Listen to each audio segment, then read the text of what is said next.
Hey, Mike, how you doing?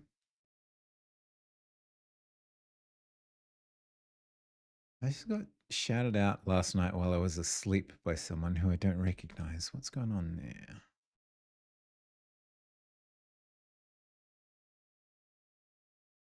Mm.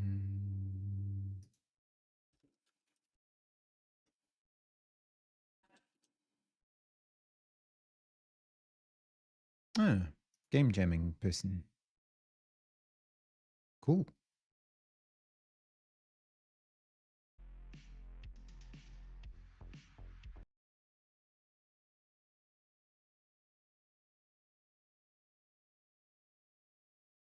Nice. Professional Java dev. Oh, you got to watch out for those guys.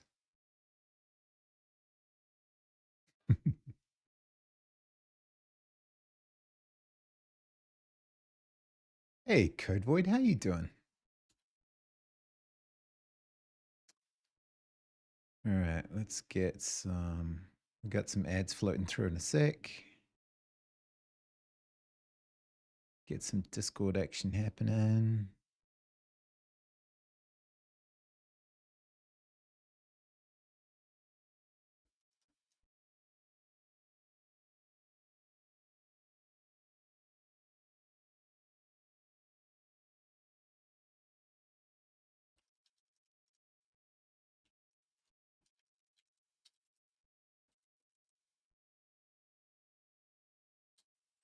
It turns out Lemmings creator Mike Dailly published videos documenting a recreation in Game Maker. Checking those out to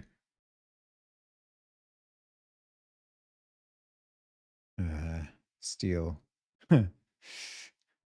borrow information.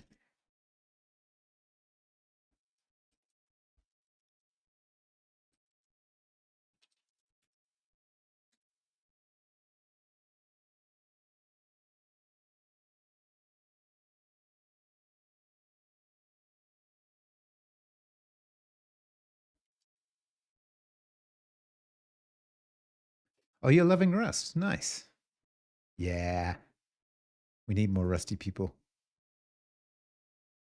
Hey, there's Mike's stream.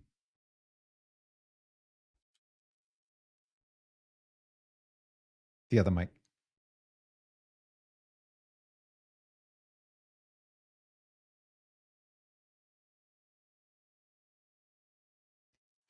You're still a C dev, but you're taking on Rust. Nice. Well, you can only learn, right?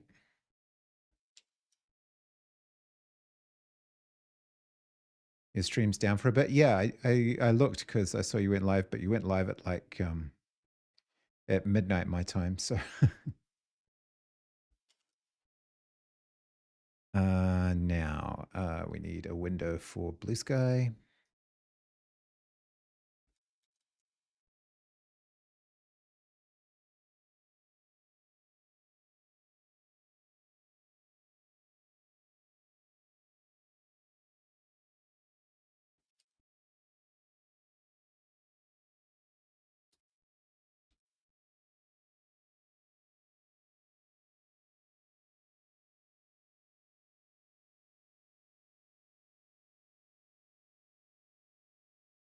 Sweet.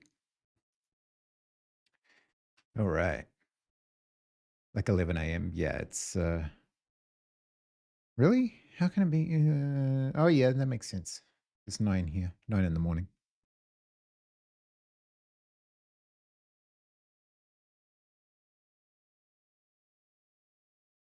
A nice intercase for C to Rust, IRC, like chat for AI. Huh, interesting.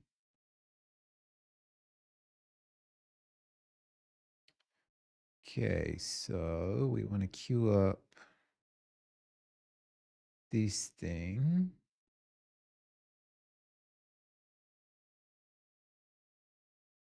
Copy link, copy link.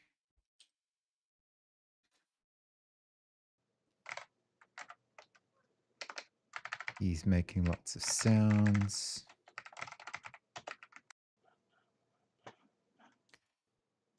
Let's just take it there. So he was saying that his approach to destructible tiles, he said that the tile set actually had some masks in it, and all he was doing was masking the graphics. So I'm quite interested to see how that all worked. Into different things, so. This, by the way, is totally restreaming someone else's content, so I hope I don't do too much of that today, but I will link it, and people should give all credit to him.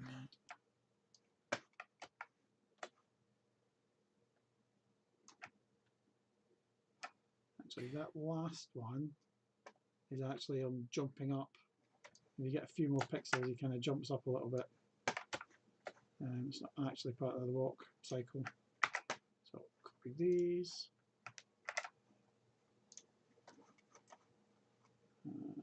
Paste it here. This is all Game Maker. I've never played with Game Maker at all, so a lot of this will be kind of irrelevant, but that's what I should do. It's interesting to see someone who's done so many things. Like this guy also worked on the original Grand Theft Auto. Left with the lemming.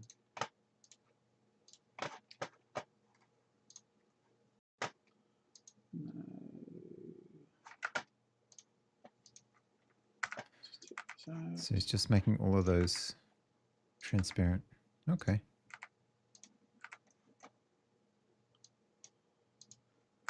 Life of a games programmer. Cutting up graphics. All Cutting up graphics. Frames. So really, he's just making a walk cycle. Just under his feet. So as long as that was solid and nothing above, then you were standing on ground. Oh, now I want to hear this. Okay, so that's Walker.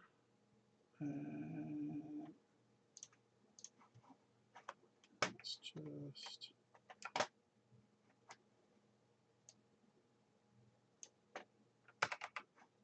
Because I don't know if they actually used a tile set at all, a tile map for the levels. I don't think they did. I think they used a bitmap.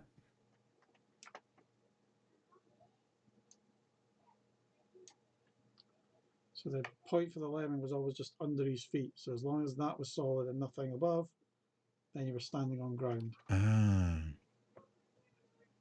I also want faller.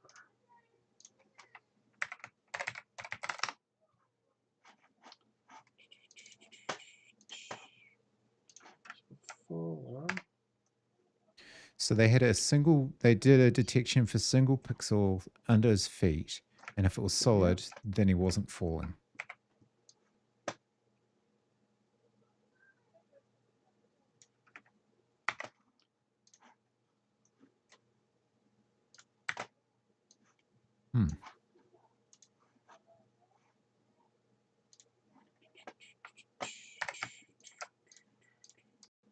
Origin's kind of there. I'll do it. Fine. Waving his arms frantically. Okay, so now we need something to walk on.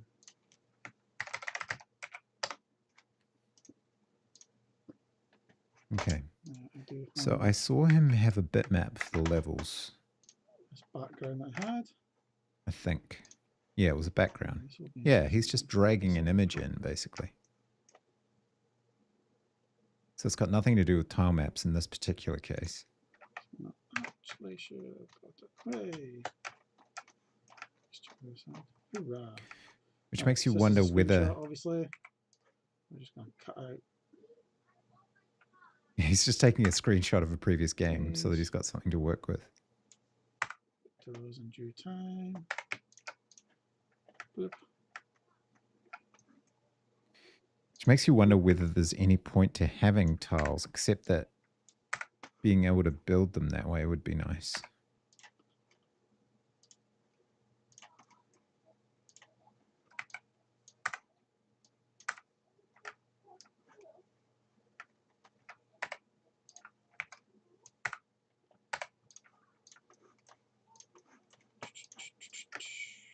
I understood that at one point they had a level editor That's for not this game, used. which was kind of revolutionary at the time. I wonder if On the Amiga 1000. hide. If you've not used the new layer stuff, it's awesome. Okay. Ooh, that works better. So the background is transparent, which I Doing guess lemmings meshes with the enhanced idea of having with the little bit masks for parallax it. backgrounds.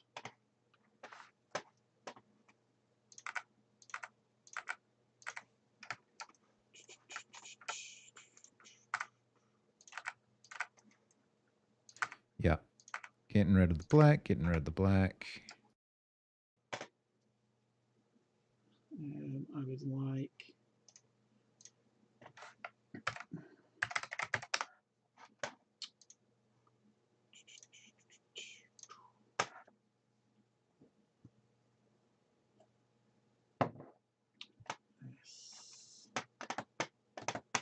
Because I'm not even sure I would know how to work with Bevy if it was just, if the background or the level was just an image. I have no idea how to do that, but maybe I'll learn.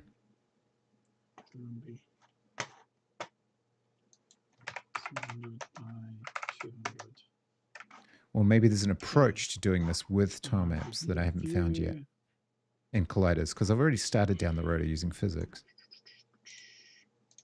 Little views, clear background. What you want to avoid is this idea of having like a really square rectangular level structure. Because the nice thing about Lemmings is that there's all kinds of different shapes. 320, 200. Don't build map editors, yeah.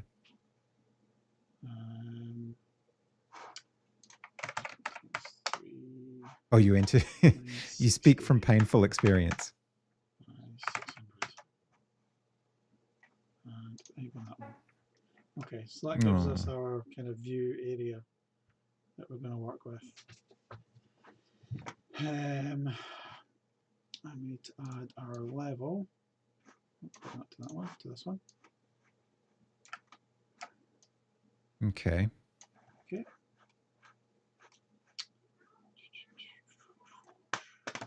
So this way he's able to see which part of the, because in the original game you could slide the viewport around using the UI. Trapdoor graphic actually as an object, that would be good. So let's just copy this because we need something to spawn our lemmings. Mm-hmm. Spawn point.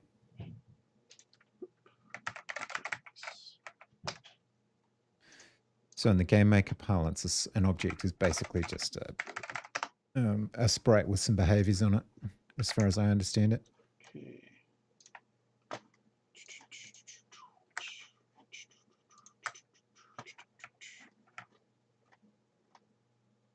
Oh yeah, anything with an exclamation point after it is a macro. That should probably be dark. So you'll see like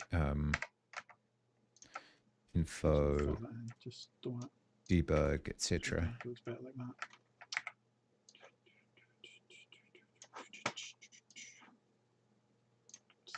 Okay. Trapdoor. And let's place the origin for that.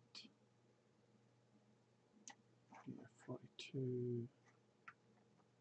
Okay, so he's creating spawn point, blah blah. I want to see collision with the level. No. How does he do that? Level. So lemmings walk over the top of backgrounds. Right. They count up 4 pixels. And then they'll jump to the top of that. If it's any more than that, they'll turn round. This is how they manage to zigzag through this stuff. They'll come up here, jump through to there, they'll go there, and they'll jump up to here, so they kind of get through things. If that was a big tall thing, I would kind of see that and then turn round. So okay. On this, again, they'll just wander over this, which should be fine. But we need a way to get this into a mask thing that the processor can look at and use as a collision mask. This is where it'll start getting interesting. So, first things first. Okay, so he is using collisions.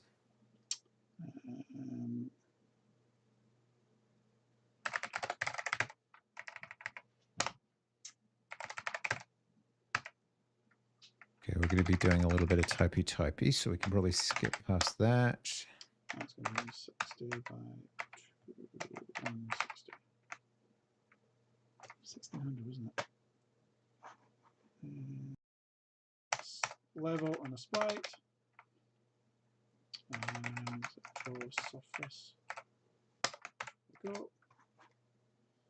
Yeah, not dissimilar to C macros, except that it's kind of more of a, I guess, more of a built-in experience than most C macros would be. Oh yeah, probably need like a location maybe.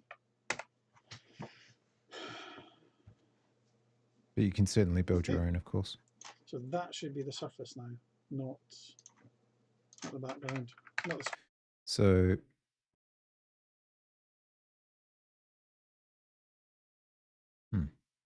right. We can just check. I should get nothing. Hey, so we've got the surface. We've got the level on the surface. So once we have that, we want to use this command,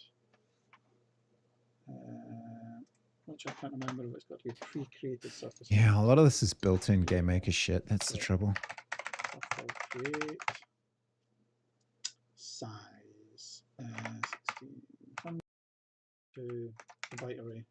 So we're going to use this as our mask that we're going to walk on. It's building a byte array. Plus Oh my god. level mask, comma, offsets. So times. So he's harvesting individual pixels, essentially? Times 4. So that should give us a pixel. Holy shit. Type. Okay, I don't want to fuck with this stuff. But if I don't, how do I have a non-level surface for them to walk over? Because that's not something that a tile set normally does. Okay, so I've done that. We can do show debug message.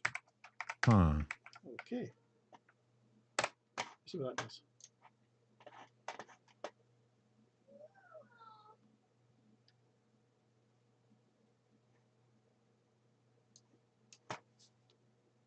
Okay, that's not filling me full of hope. What have I done? Oh, I see what I've done. Stuck in an infinite loop. Good.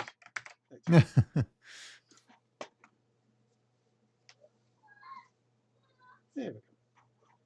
Not quite what I was expecting. Oh, no. Plus. Try that again. Ideally, you print it as hex, but yeah, so he's just harvesting all the pixels. Top, and you can get the wave of the water. Oh my god. So that's so cool. It's got solid alpha kind of values in it. If I take one of these and do a lookup. It's ridiculous. Being blue. So if I show what that value is, there you go. So FF, and then that'll be a shade of blue. What the hell? Just fine. So immediately I'm feeling extremely inadequate. So we have that. That's the coolest thing. What I can do is a quick test. Let me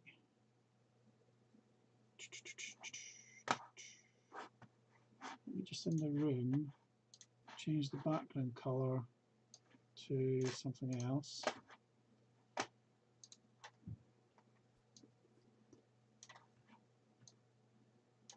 So we've got a bit transparent in it, and then we'll just do a little play with erasing. You have to play music? No worries. Take it easy.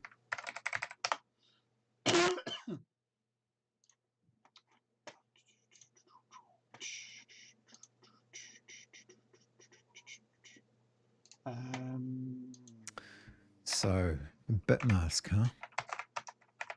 And that's what the level is. I mean, it's not that we couldn't do that. But is there a way to implement it with just like really small tiles? I'm going to do that be inverse. Or are we heading down the line of doing whatever that wizard game did, that Noita, where every pixel is an object? Start. Bitmask, go for it, yeah.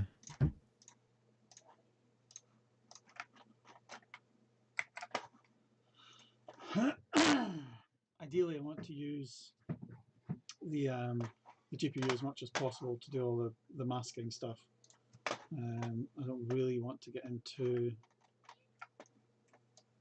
How would I use the GPU? Could I build a shader that like we used to do implements like how would you do colliders? That's the thing. Think about it. Because I've gone down the road of using the physics engine. Cursor as well. Create.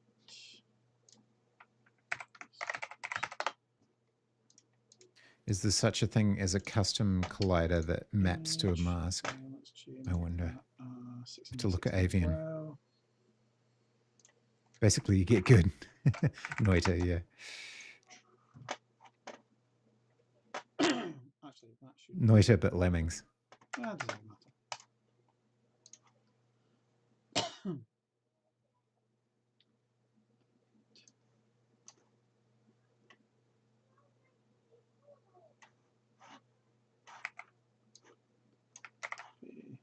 Could you use a shader to do the bit mask? I mean, how could you?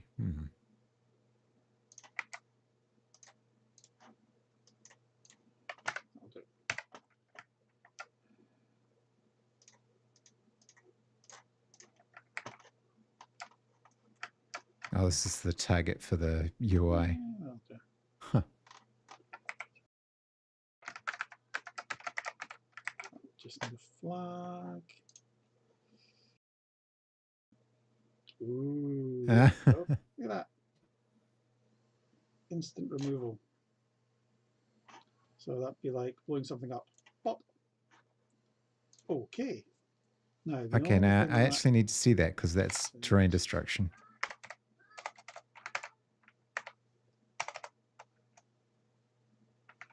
It's changed now, isn't it? GPU set blend enable. That's true. It's on anyway, but blend. Again, this is all very game maker specific stuff. Blend. Oh, I ran out of coffee. Sad face. No, subtractive might work because it's a kind of solid white thing. Let's see what that. Whoa! Okay, let's not do that. No. Put it back to what it was at the end. Because you need to do that. Let's try that again. Ooh, there you go. Look at that. Instant removal. So that'd be like blowing something up. Pop. Interesting. Okay. Now, the only thing with that is once we've done that, we need to kind of grab the buffer again so we can get the new mask. So that should just be copy it. Ideally, you'd copy it a little bit. Because if you had a collider, how does he... Let's just do this just now. What he's saying, I think, is that we can look to when he's got the bit mask, you collide with the bit mask.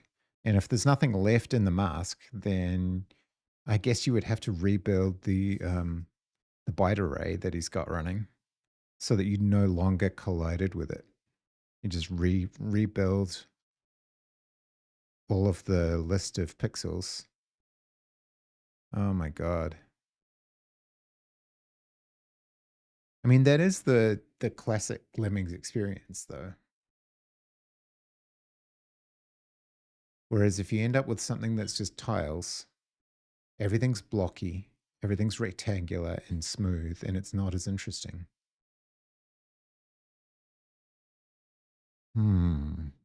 Unless the tiles are really, really, really small. I wonder, can Avian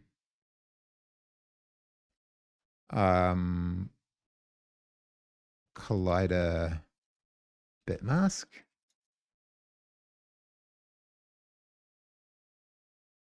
You can implement custom collision backends.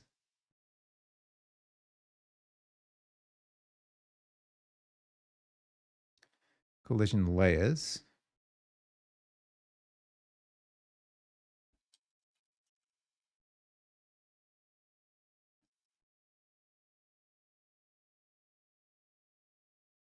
Oh, that was back in XPBD.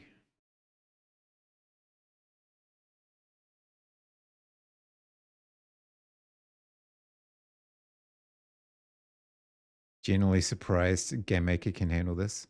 Sort of thing where you have direct GPU access. All you really need to be able to do is polygon shapes. Yeah. If you can convert the mask to a shape.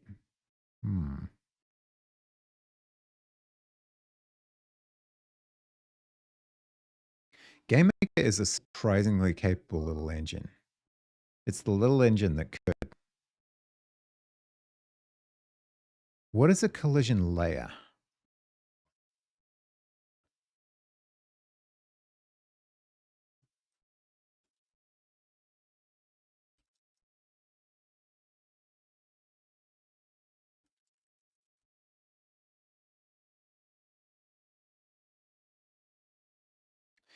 Collision layers of a collider using membership and filters. Ooh, layer masks. Bit masks for layers. Wait, what? This is sounding eerily familiar. Collision layers is what I wanted yesterday. Oh, I see. Yeah, I hear what you're saying. I hear what you're saying. Store membership and filters using layer masks. A layer mask can be created using bit masks or by creating an enum that implements physics layer. You can use bit masks with collision layers new. Huh. Because I guess my ideal scenario would be continue to use Avian, but maybe not use the tilemap library.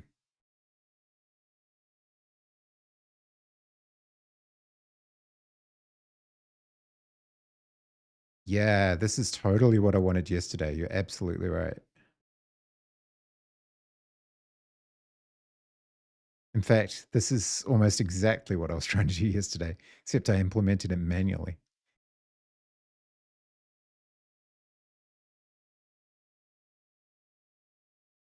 Huh.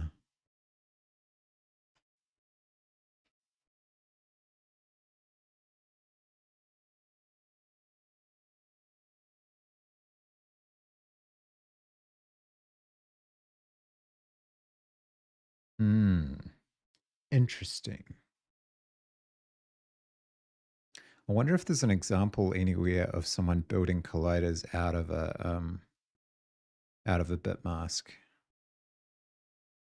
I might just nudge into the Avian Discord and see if I'm completely barking up the wrong tree or not.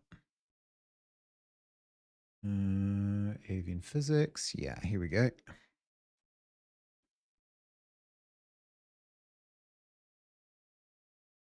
Actually, let's do a quick search to make sure we're not asking a re-asked question.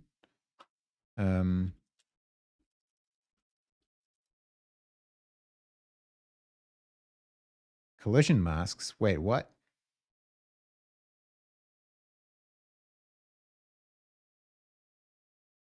Bit mask collision. That's from the Bevy Jam.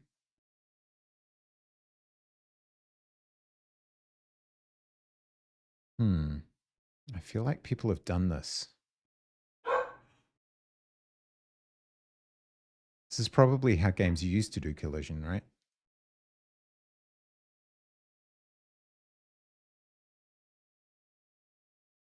Masks and collision layers to filters. That way you wouldn't confuse collision masks and bit masks.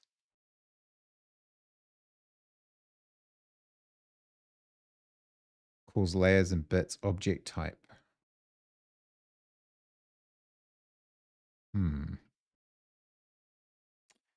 Let's ask the question. Actually, maybe I'll just check their examples real quick to make sure.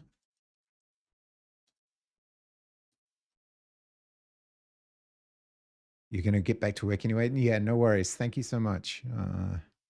I'm going to follow this line of investigation.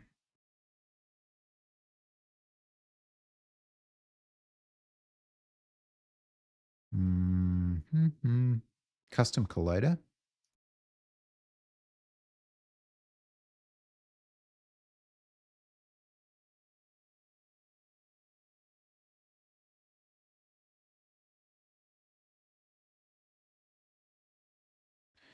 Mass computation.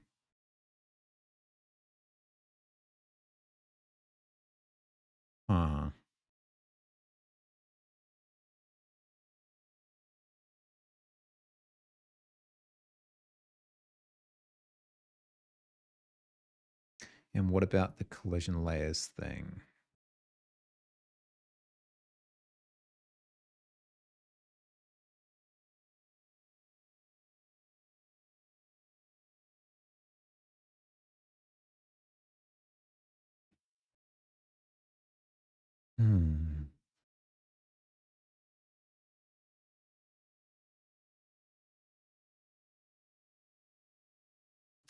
Yeah, it just specifies a layer.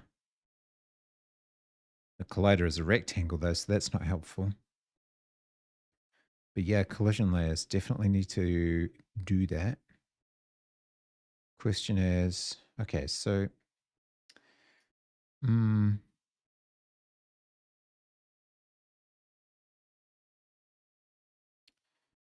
so what's my question? My question is, I'm looking at ways of implementing collision with an uneven non-tile mapped surface. In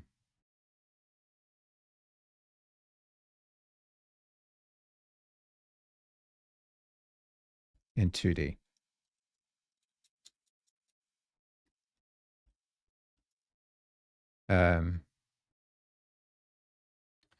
So for example, a sprite walking across an undulating platform.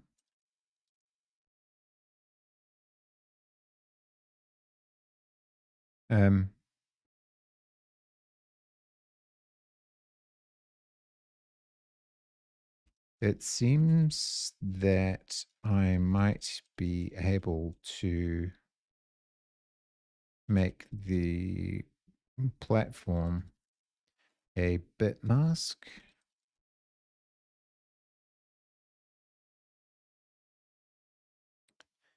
And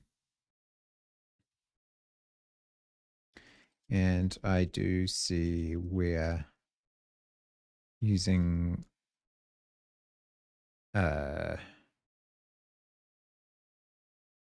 layer masks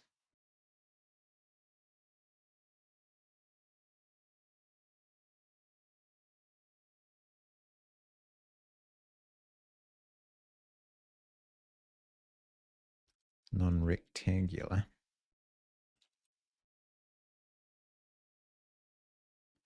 But I am not sure if Avian already provides a method to do this, or if I'd need to look at a custom collider, perhaps.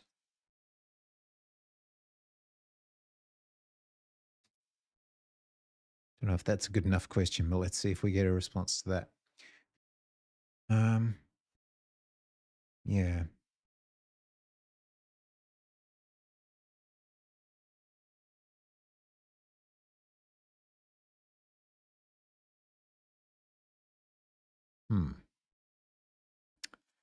Interesting. Interesting. So we might not have all of the resources we need to make this work, but it's really amazing what he's able to do just in GameMaker.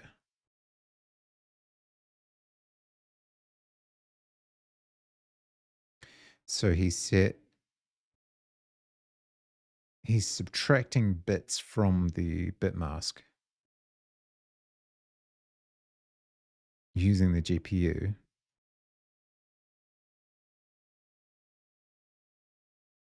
And then buffer gets surface.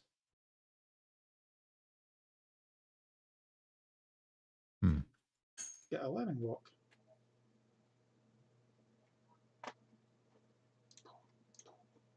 Kind of Okay. want a background. Used to have some really cool backgrounds in Lemmings 2.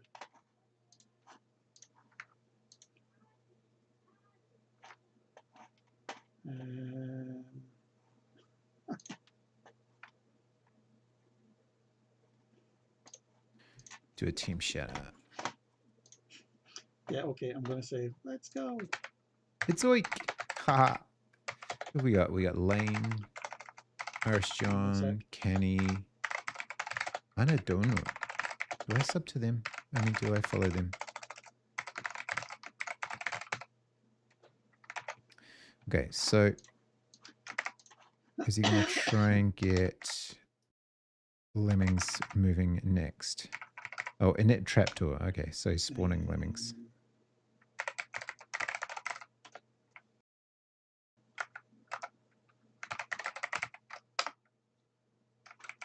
Okay.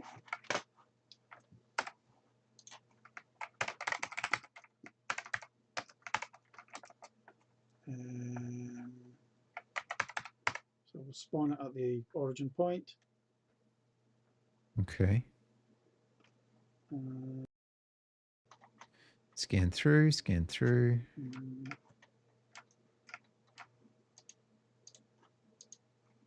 Don't really care about the button clicky parts of Game Maker. That. I'm doing that for the moment, so let's just do that. Okay.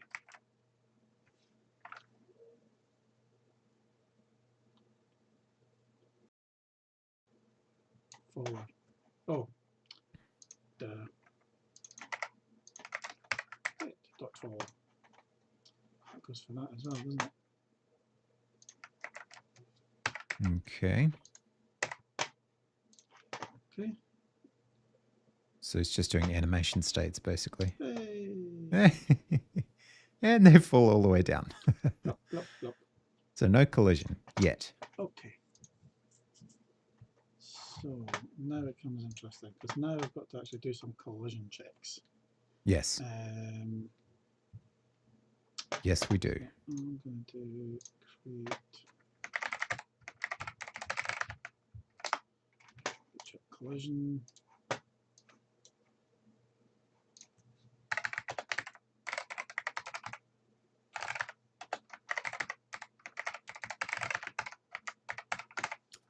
So this should just return true or false whether there's a pixel there just now. Wherever there's a pixel there. So he's essentially doing his own physics.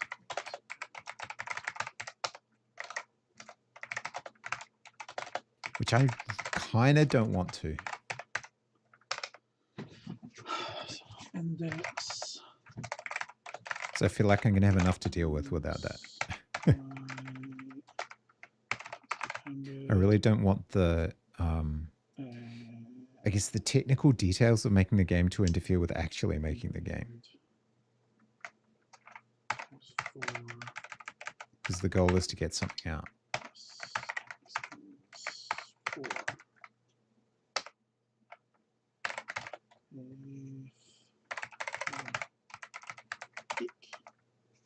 I did make that global, didn't I? The buffer? It's just casually looking into his level. bit mask buffer. I did indeed. Mask. Now this will definitely be set up by the time the lemming comes out, because he comes out a few frames later anyway. Which is fine. Index. And type. See, again, no idea what the type is. E32.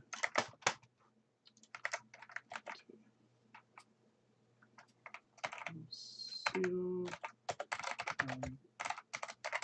False. So that will basically tell me if there's a pixel or not. Yeah, I don't understand all of that, but that's okay. He's consulting his bit mask, as far as I can see. I can't remember how fast a lemming fell. It's embarrassing. I wonder if Russell's on. How fast did a lemming fall? I think it was 4 pixels.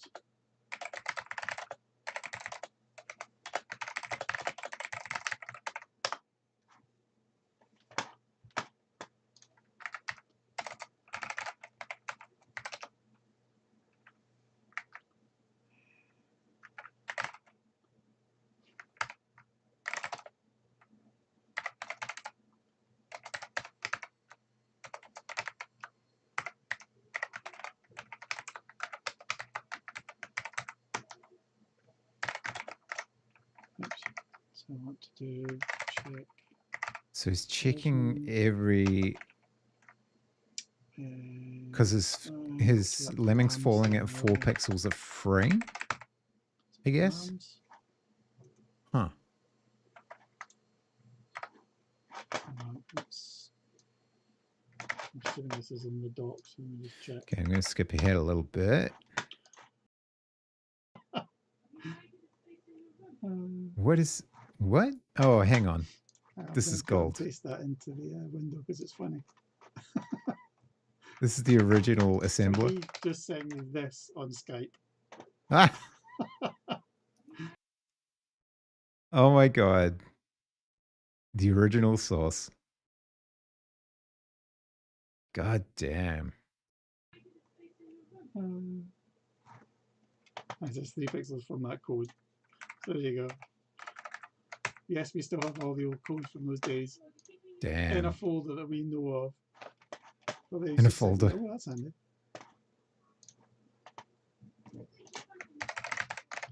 They sent me all the process code. Look, I'm going to try not to use that, but we'll give it a go.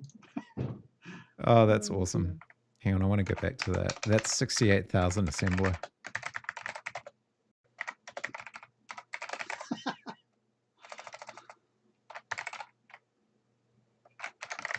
I've just asked Russell, how far did the lemming fall? Was it 4 pixels? And he's just pinged me in Skype the assembly source code to a fallen lemming. This is 8 years ago when Skype was still a thing. 3 pixels from that code.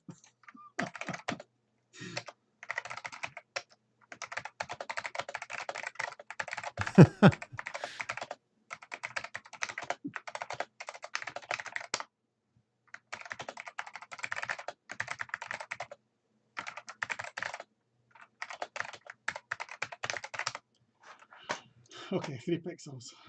3 pixels it is. I can't believe you had that to hand. That was funny. I'm going to cut and paste that into the window because it's funny. So he just sent me this on Skype. So, oh my god. Cool, get pixel and collision. Make a floater. Jump next lemming.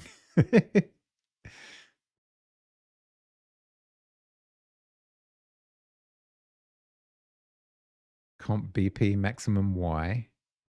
Otherwise, kill lemming. Stop and check. Kill lemming. Next lemming, kill lemming. Yep. Nice. Oh, man. 68K assembler. Break.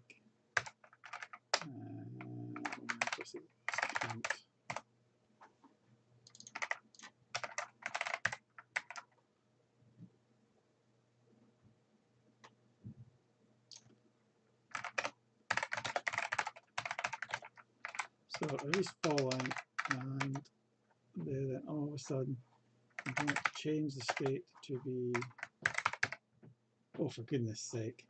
I think he's just sending me the source to lemmings now. He's sending him the entire source code. Look at that. Oh my god. Look at it. Basher CPP. So some of it was in C++?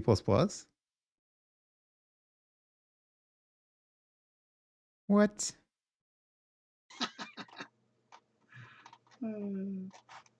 Okay.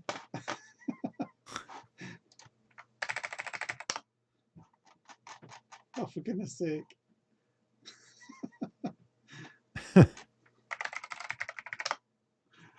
Oh, dear. Hard case. That amuses me.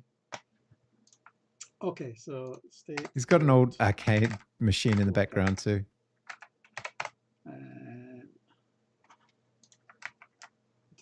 so we'll just see what that does. Mm. Still can't believe I normally this is get the cups source of tea in behind. the air That's break, funny. but I really need one, so I'm going to go and grab one, and I'll be right back.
Okay.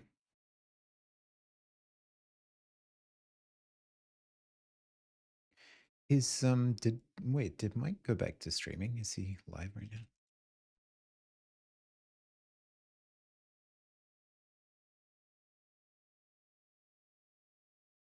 Oh, he did. Nice.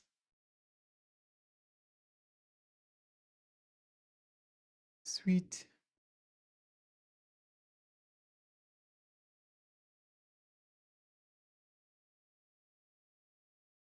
Totally lurking.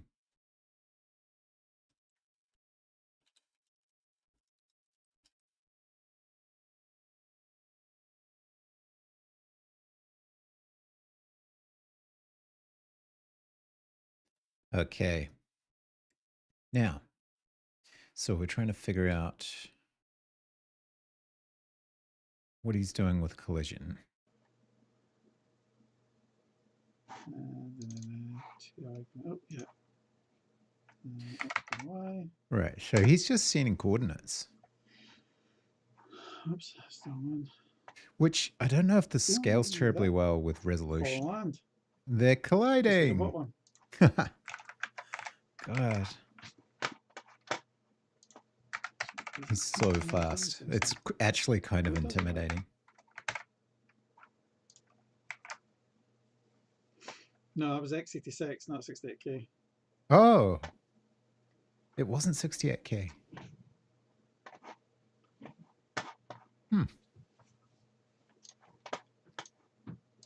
So that must have been the PC version, not the Amiga version.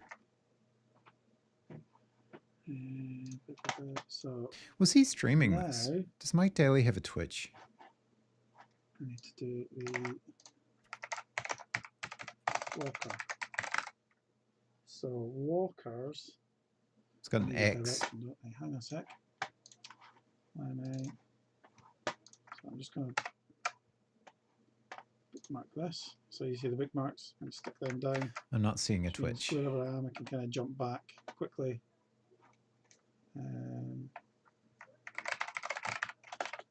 Equals.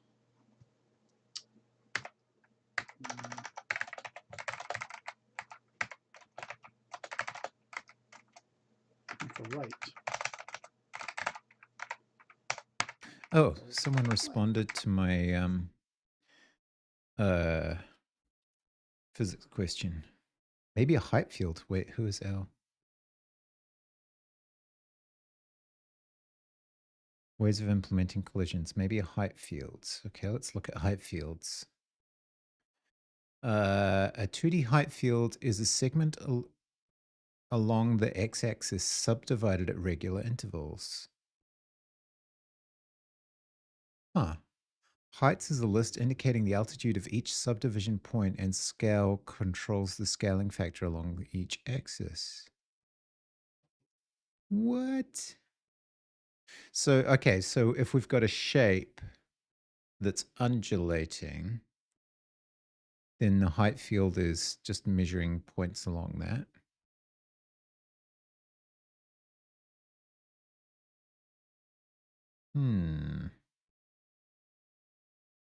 Scale controls the scaling factor along each axis.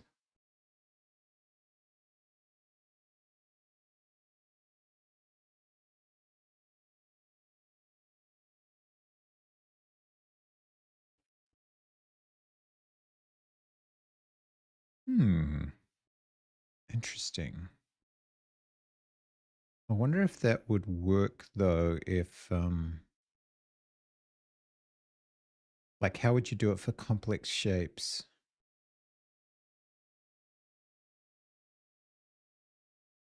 I feel like I'm sort of leaning towards this option of having each individual pixel collide.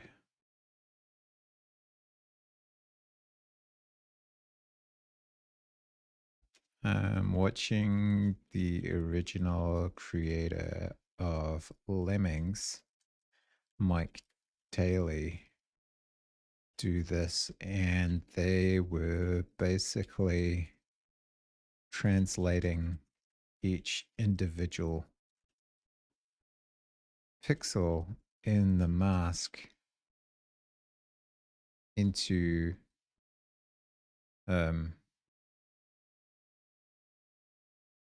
a 2D array.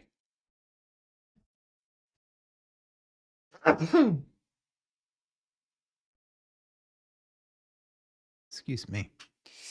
and checking each lemming to see if they were in contact with the mask. Not sure how sustainable that would be. I guess Noita probably did it to some extent too.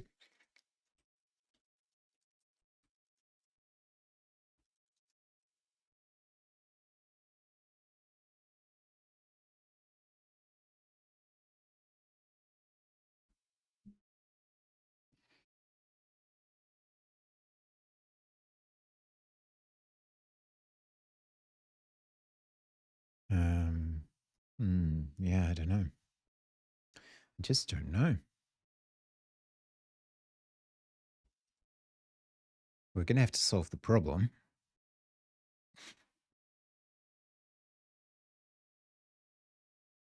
Add layers from U32-bit masks and compare against them directly.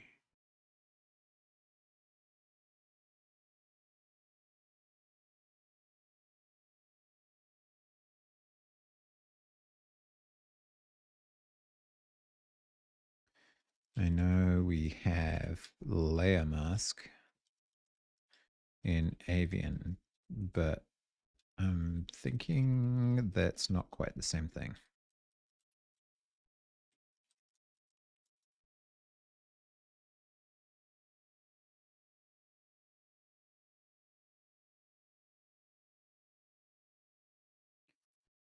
Okay, let's continue.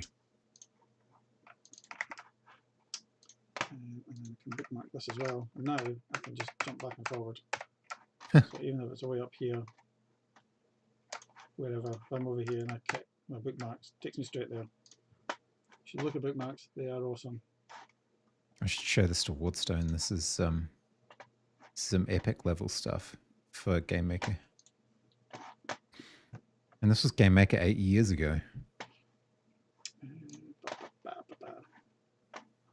8 years ago. It's been around forever, man. Collisions.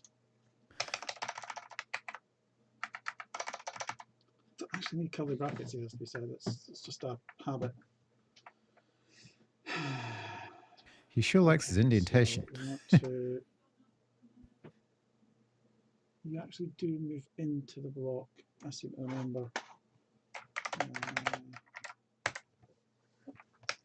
So it moves into the collision and then out of it again, I guess.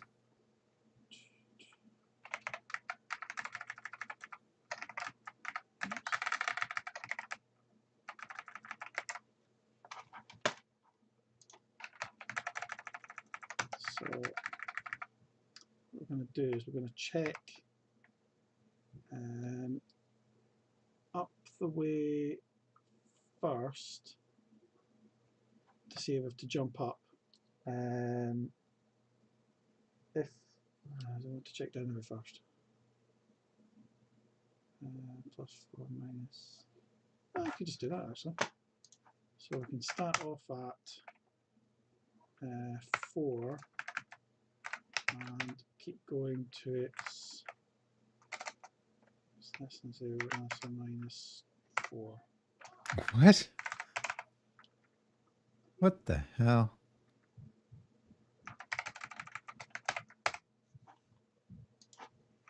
That should be no, actually, forgot about that. Let's see. So that will come in. Hang on, get the camera. There we go. So that will come in, but the ground's here. Yeah. And the guy moves. We'll start checking there and then go back up negative. And that in one check will let me jump up or down. Because they're moving 3 pixels a frame, worked, I think, is what they're saying. To hey, Just, how you doing? If it's on flat, it'll add 0. It'll move up or down. We're looking at positive or negative. the guy who wrote Lemmings, re-implementing it in Game Maker, because I'm trying to understand some of the mechanisms for how they did it. I think that my translating it to using existing Bevy libraries is going to be problematic. 2, 4. Oh, we're going to have some ads roll through in a sec. Sorry about that. Right. So let's Soon find out. Okay, so he's colliding and then he's crashing. 27. 27. He's Because basically it hasn't been colliding set with a this one. bit mask, and I don't know how to do that. I'm already asking Avian, Okay. the Avian folks, if they know how to do that. But oh, look at this, would you? Okay. Not exactly what I thought was going to happen. He was hoping, I think, to follow Look at the that. surface, Let's change the mask though. Hey. but they're not following the Badly, surface. but okay. So check collision. Y plus 4. 2. Y minus 4. Minus. I know that custom colliders exist for Avian, so I'm sort of thinking about that. But in the trapdoor, just do I originally thought I was going to be able to use a tile map, but I don't think I can. one lemming, and then I can just dump out numbers as it goes, so you can see what it's actually doing. But I do want to continue to use Avian if I can.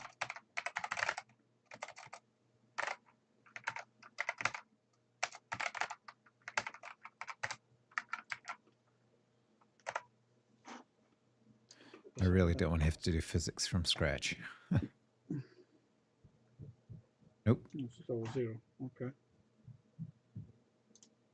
So his height never changes. 0. Collision checks.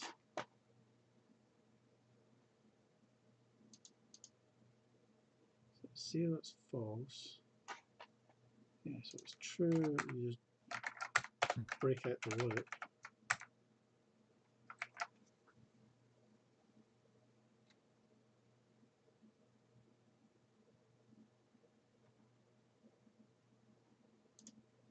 Excuse me. Just wondering if he's debugging all this time. I just want to see it succeed.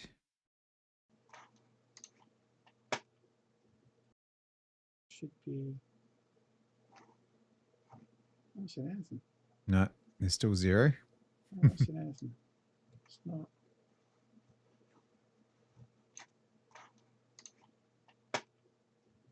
He's still debugging. We can skip all that. See, it all change as you draw things. That's really smart. Oh, look at this. Oh, that's cool. That's very cool. Okay. So it's now getting that. Hey. Okay. Oh, my, oh. Okay, that's one.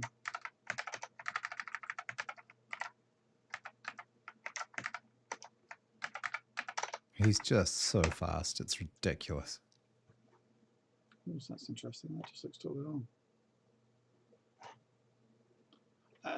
Point's always an actual point, even though things scale. But he's just creating his own little debug tool on the fly, which I So love. That's they'll epic. never scale with everything else. So that looks like it's not working as I'd expect. Oh, there you go. Oh, yeah, it's not getting, it's just totally flat. It's not getting stuff around it. So what's wrong with this? Ah, so it's saying X, not X. Let's try that. Hey. Look at that. Okay. It's not walking up and down, but you can kind of see it's. I don't know how he's working, but that's very cool. I like that. I see it all change as you draw things. That's really smart.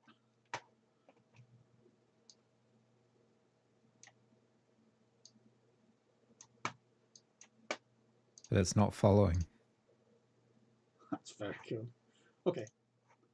So it's now getting that. Why it's not actually looking through is another matter, but at least it's kind of expected.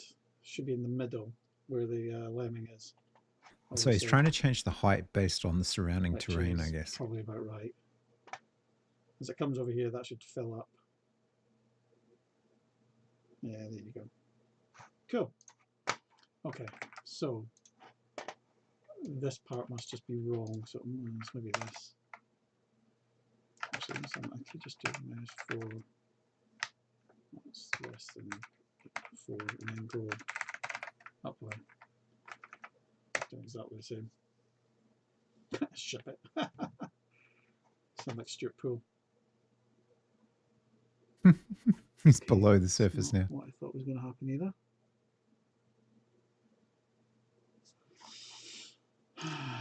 Well, it's nice to see that the creator also has trouble with things. Oh, it's nice, isn't it? Oh, he's in the debugger. Count. Don't be adding on count. Count should start at -4 as well. Hurrah. Ah.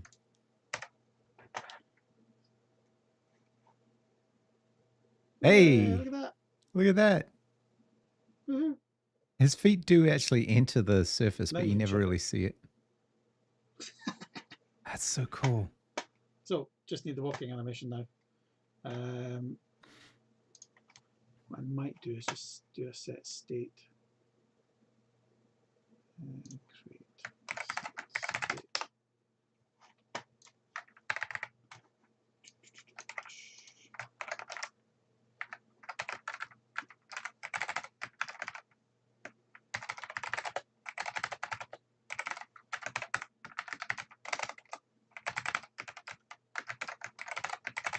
He's got the original IBM PC clicky keyboard, I think. That's 1 hour 12 minutes in. I've just about got lemming walking. Hoorah. 1 hour 20 minutes, huh? That would be a couple of weeks' worth of work for me.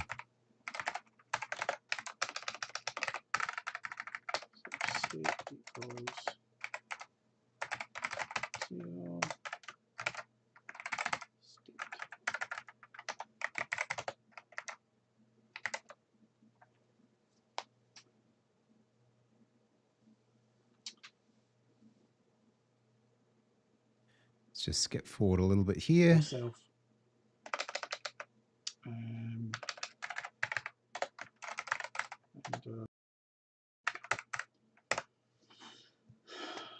Since this is all just implementation details of how to animate, which we already know. Hopefully we get to a flat. Oh, look at that. You can see his feet stick perfectly onto the ground. Man. I can still see why he's walking over. I need to get the dragon in. That's what I need to do. That's really cool. That's amazing. Oh. I need to do them flipping around as well. Yeah, flipping around. That I already have. Step. So in lemmings, if he hits a wall, 4 pixels vertical or whatever,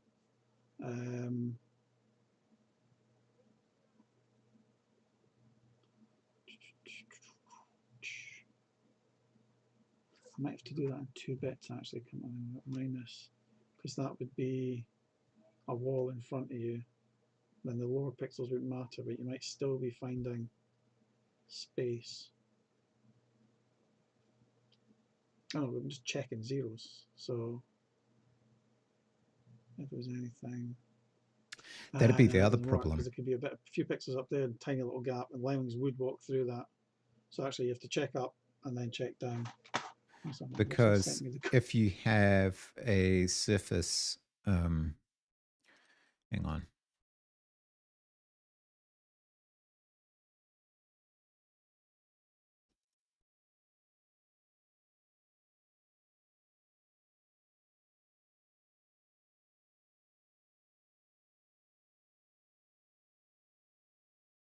If you have a surface that is undulating and then you have a wall that they're not supposed to be able to walk up, how do they tell the difference between that and the ground?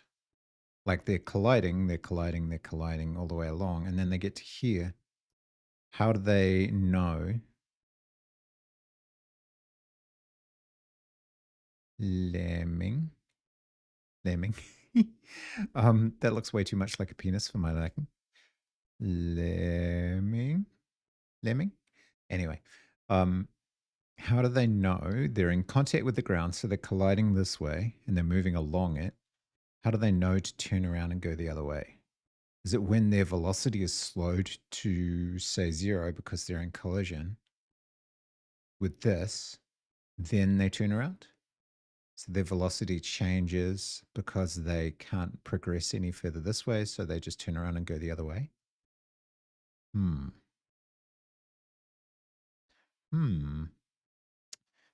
We say. I think that might be the case, actually. Let's, first of all, let's flip this and fill this. And erase this. Oh.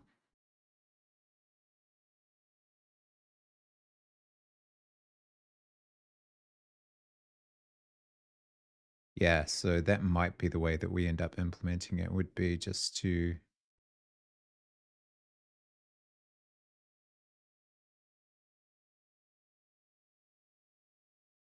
um,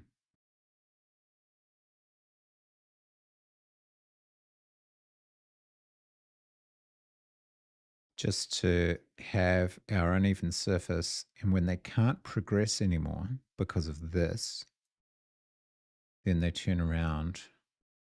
But it's not because a collision occurs, it's because their speed has been reduced, right?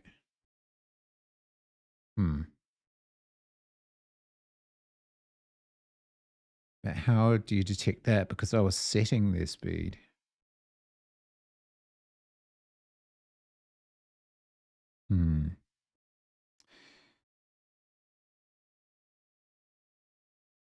How would you use a height field if, for example, there was an overhanging area?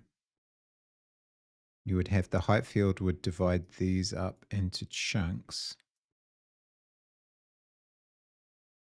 probably quite narrow chunks or fine chunks.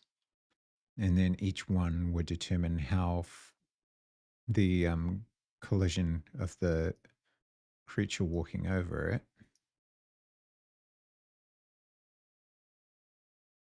But then if you got here, the height field, I think, would stop working because there would be two areas overlapping.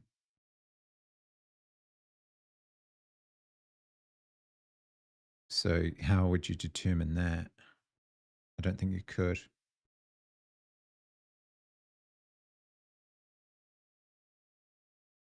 Let's have another look at height field.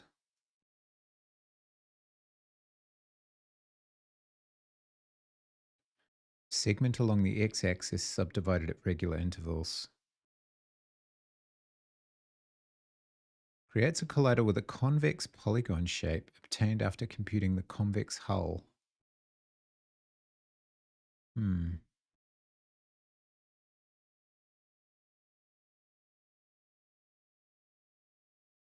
A triangular mesh shape. Polyfine shape.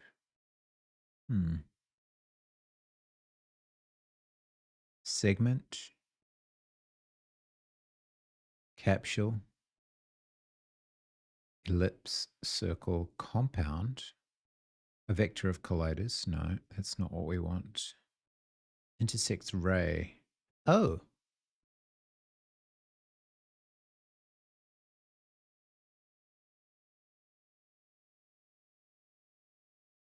Could you do it with ray casting?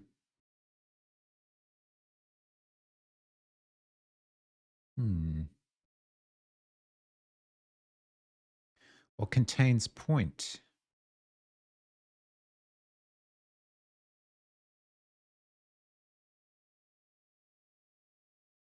Wow. Is the given point inside of self transformed by translation and rotation? The point is just a vector.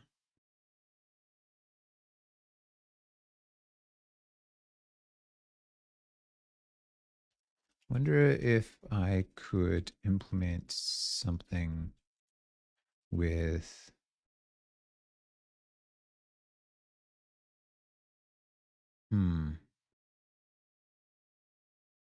distance to point, the raw unscaled shape.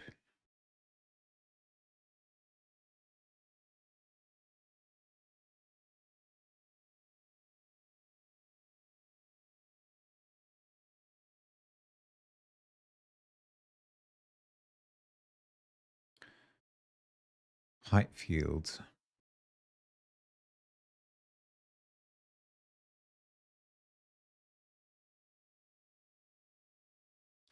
I think the difficulty with height fields would be complex shapes with overhangs, etc.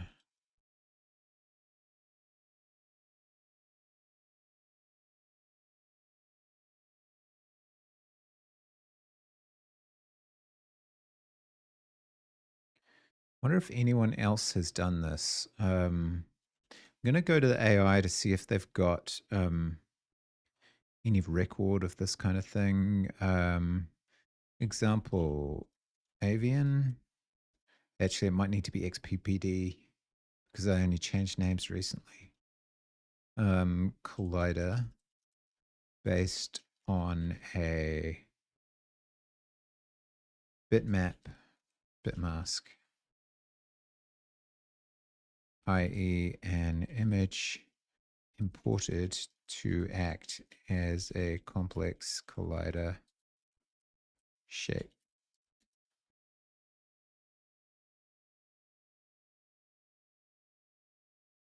Worms or angry birds. The bitmap is the collision mask. Wonder if it understands the requirement for avian. I don't want it to do the work for me. I just want to see if it's possible. Class. Wait, what? Class? What the hell are you talking about?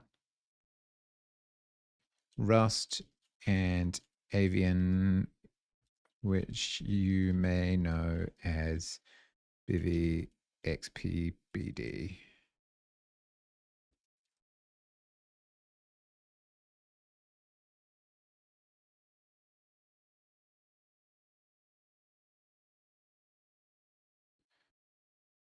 Okay, so it's trying to create a custom collider, I think.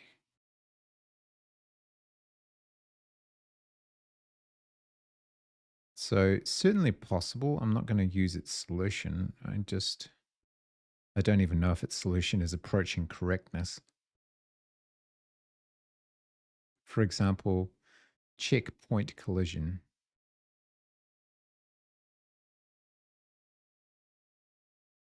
We'd end up writing an entire custom collision, I think.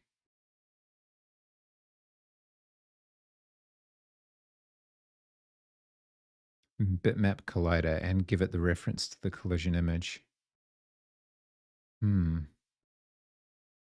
mean, that's the kind of thing, I guess. How would you leverage the GPU to do most of the work for you?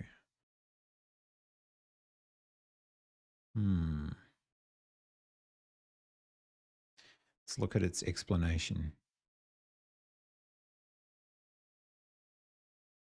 Bitmap-based collision system with Bevian. Store the collision mask. A constraint that works with Avian's constraint solver.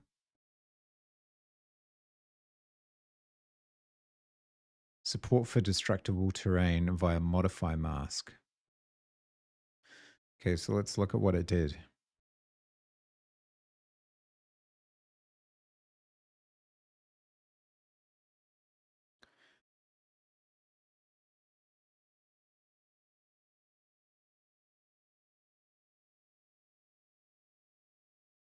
It's circular destruction.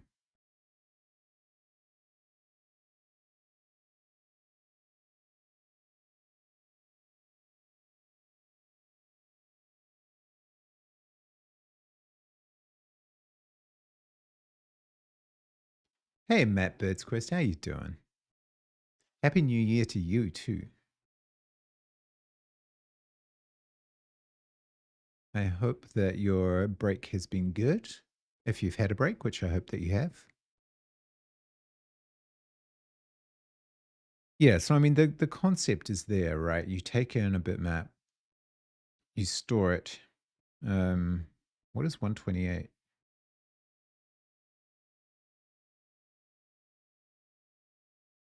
You don't have breaks. Sometimes you just break. Oh no. Well, I mean, if that's what you need to do, that's what you need to do.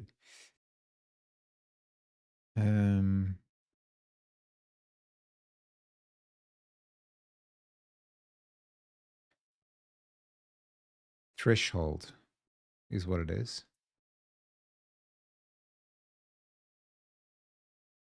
Convert image to grayscale. Why would you convert it to grayscale?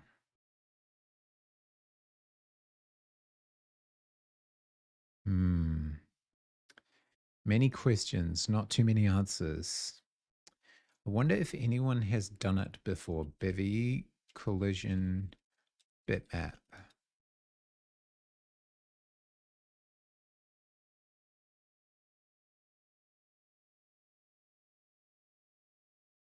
Don't have a complete collision system currently.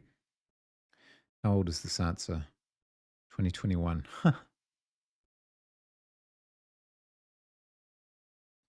Sprite Collide AABB. In Bevy Spatial. That was in 2023. What about pages from the last year? Polygon collisions, collision detection with bitmaps.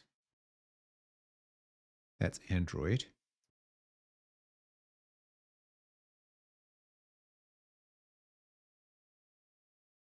I think we might ask in what are we working on today? I've been looking at the original Lemmings creator did a series of videos where this is Mike Dailly, where he tried to, well, he did re-implement his game using Game Maker Studio, and I've been looking at it just to see what his approach to the original game was.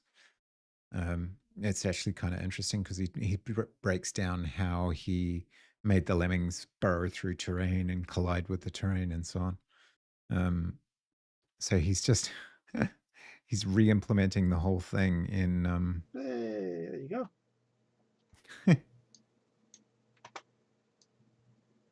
in this game engine. Oh, his X So we've is been not showing up. harvesting it for tips basically. So he's He's turning going around. left. You need to flip the frame thing so he sticks to the ground again. Otherwise, his frames are a bit backwards. I love this little thing at the bottom. This thing at the Simple bottom things. is amazing actually. He's just implemented a debugging tool off the cuff. It's very cool.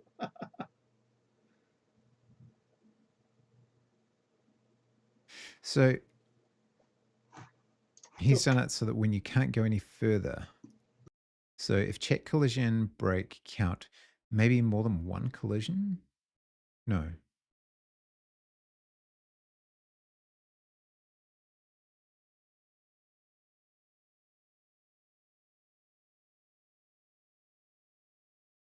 Oh, so it's check collision in which direction maybe? He's looking for collisions of things that are taller than a certain point.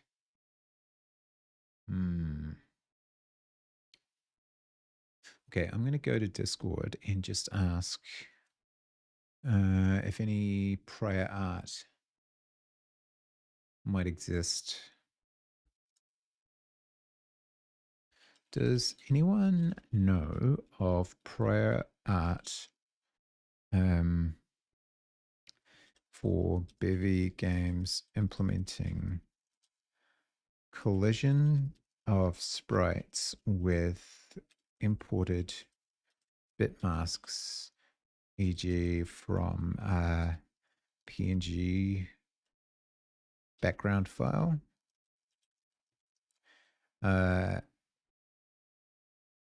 The goal being to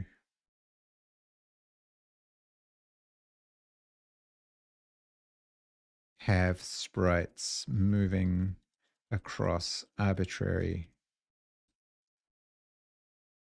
pixels rather than a level predictable tile map. I think I understand, tile set maybe. Understand how to, some of how to do it from scratch.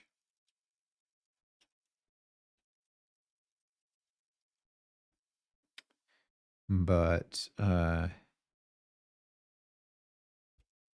ideally, I'd like to avoid reinventing the wheel.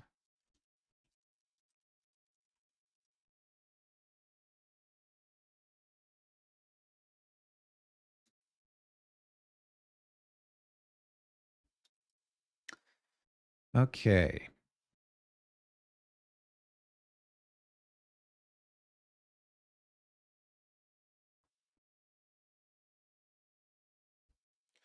I'm studying videos from Mike Dailly's YouTube channel. Yes, absolutely. The dude is a legend. And I'm just trying to, I wish he used a larger text size because I can't imagine that rebroadcasting this works terribly well. But yeah, I'm just trying to understand his approach. So how does he know when to change direction?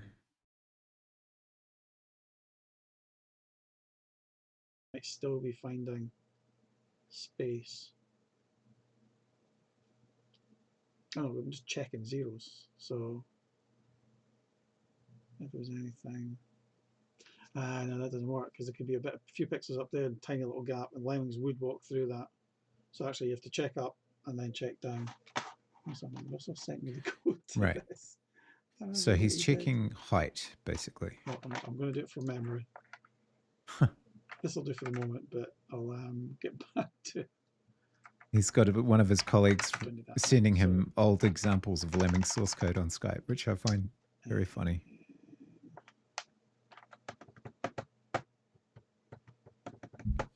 All credit to Mike Dailly, of course, who's a legend in the industry, having contributed not only to Lemmings, but other things like the original Grand Theft Auto.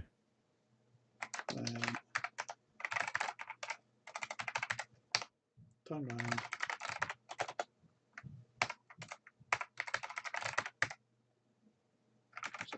To negate it and flip.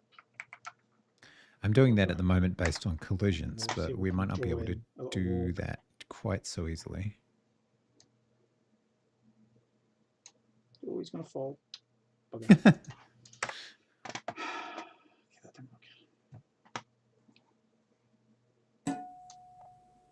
That might do it. Oh, thanks for the follow, Ngati Local.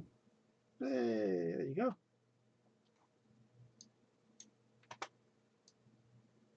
So how is he? Oh, he's checking height, basically. If he's going left, you need to flip the frame thing so he sticks to the ground again. He's checking frames are a bit backwards. More than one pixel at a time to see how high they are. Because lemmings can't walk through a pixel if there's more than 4 up, I think, is the way that goes. That's very cool.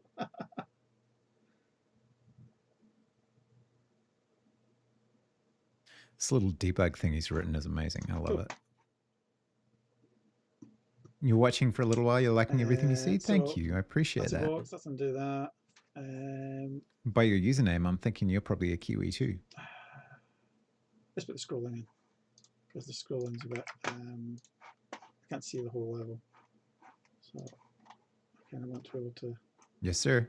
Pan around, and let's take the artificial thing out of there. It's a super Kiwi username, yeah. Yeah. Take the debugger I think a lot of people would be mispronouncing that, but I try my best. I can't have a million of them all written up, which is it pains me because it's very cool. Okay, so now we should start to get multiple. Ah, look at them all. just like a bottle. So I still don't completely understand the turnaround code. Oh, look, we have to turn around in there. That's just smooth path.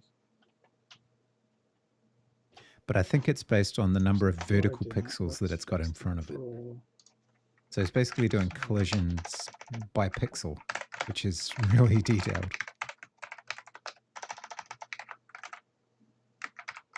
But I think that may end up being what I have to do. It's less than 0, then I think it's minus. Just flip it over basically for the frames. My cousins were in Arawahia, so I had to get the pronunciation, which is funny because people don't really hear the Kiwi in my accent unless I point it out. Interesting. Some people mistake me for being British, but I don't think my accent is really that British. Yep. Feet 6 I don't think it's British, mate. That's good. So cool. They still look really cool, I have to say. That's awesome. So he's finding the number of vertical pixels in front of it and trying to figure out whether or not to turn around. And you can actually see that they go into the surrounding environment a little bit. But that's fine. It doesn't affect the game at all.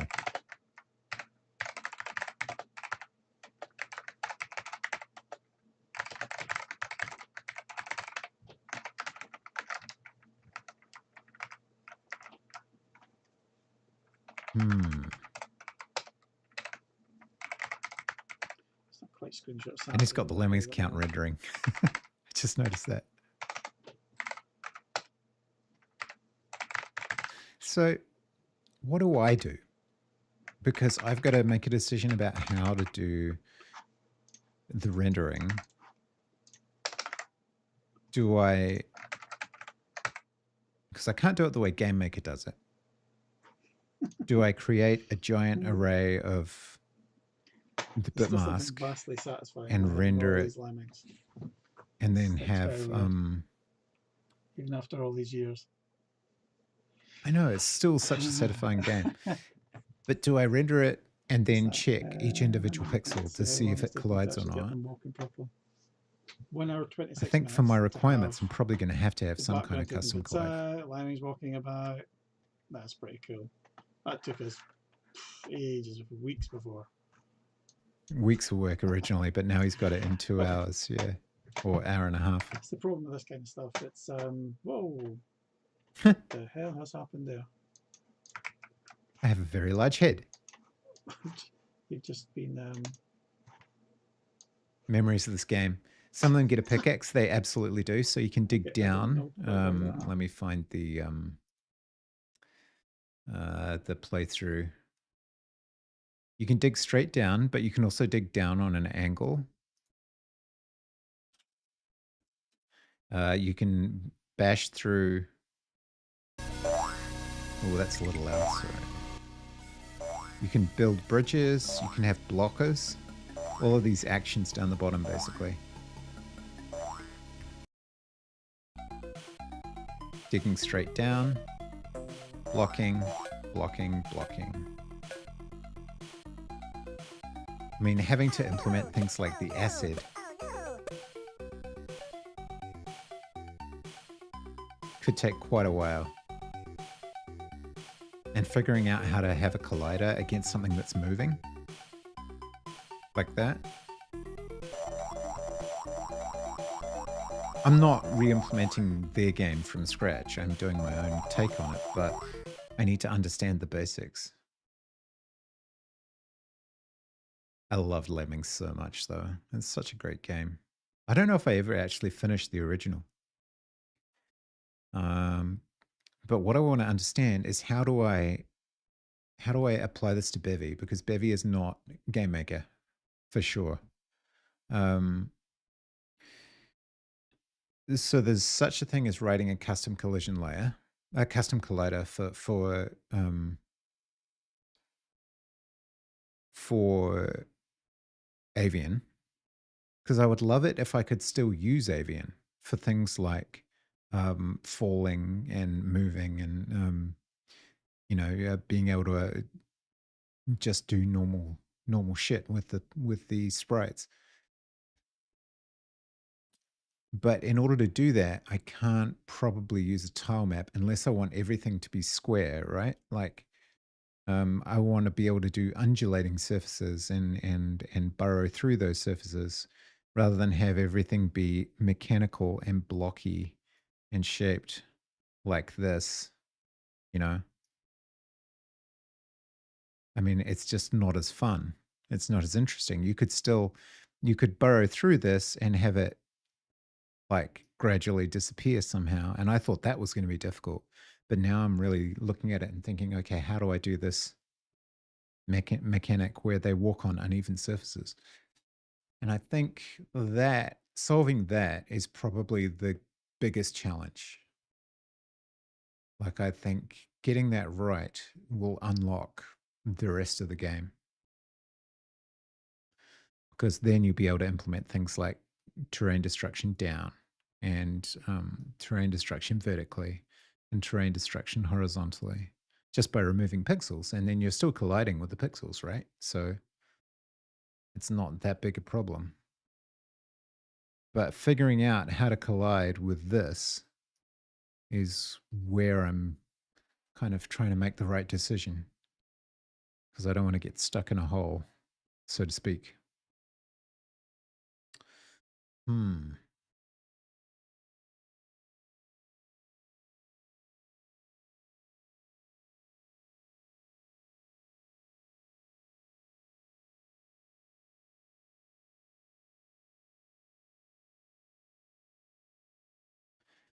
So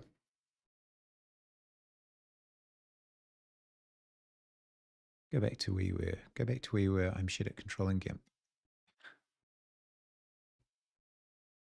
Am I using the Bevy system as well? Yeah. I'm using basically all of Bevy, but I need to understand what a sensible programmer, an experienced graphics programmer, not myself, would do.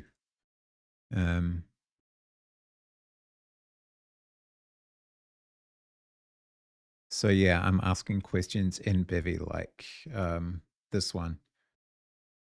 Prior art for Bevy games implementing collision of sprites with imported bit masks.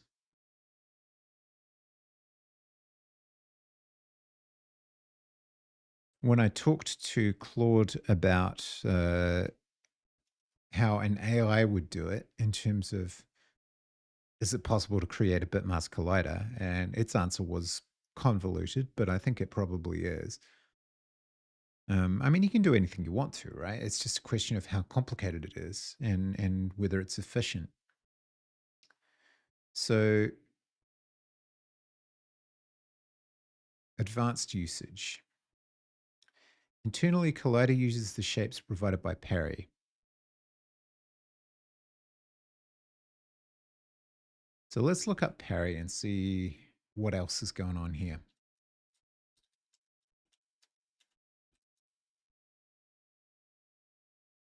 That doesn't seem like the right one.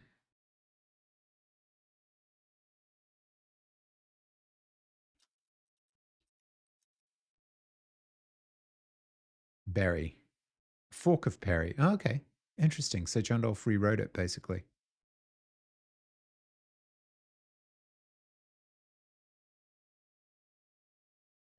Why did we fork it, I wonder? 2- and 3-dimensional geometric and collision detection libraries.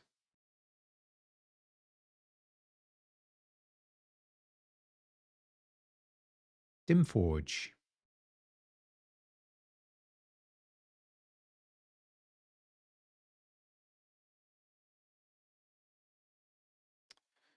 Bitmask.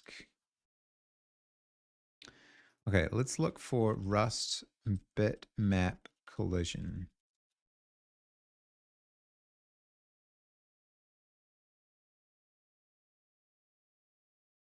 Per pixel collision detection. You don't need any math for this problem. You only need a custom bit blit routine. You will blit collision candidates into a hidden surface by painting their collision. Oh my God. into the surface and checking if the pixels you want to draw a pixel does not equal 0.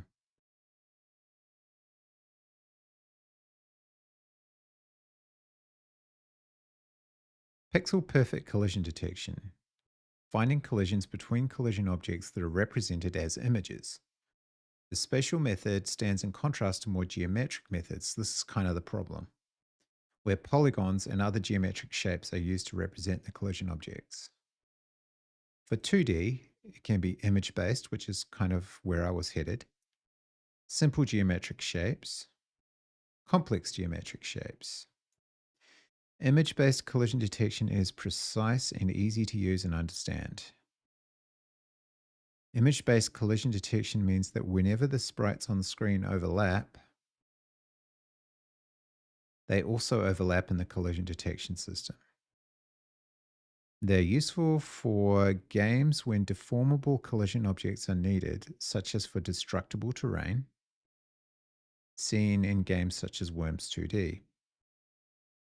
There's generally little pre-computation involved. Very inefficient compared to the other methods.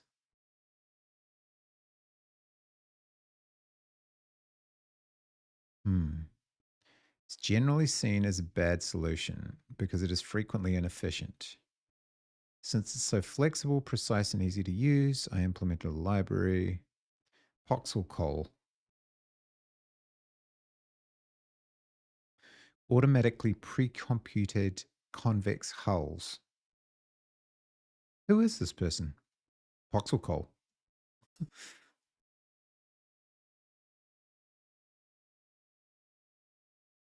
Okay. Let's look up Rust and Poxel. You added me on Discord. You may have some knowledge that will help. Absolutely. My Discord is here, by the way.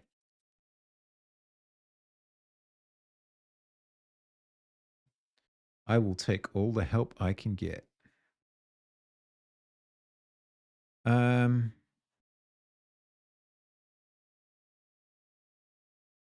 So let's look for Rust image-based collision detection. I would not like a Java solution, please. What the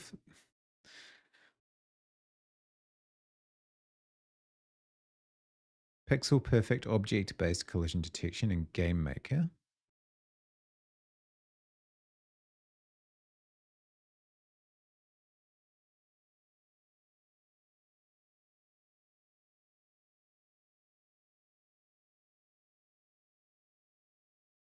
Reply to my own thread. On further research, this seems to be called Pixel Perfect or image-based collision. So this is something that game industry people actually know about, and I have no idea about.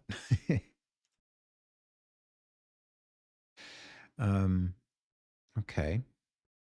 So let's look at Worms 2D. What is Worms 2D?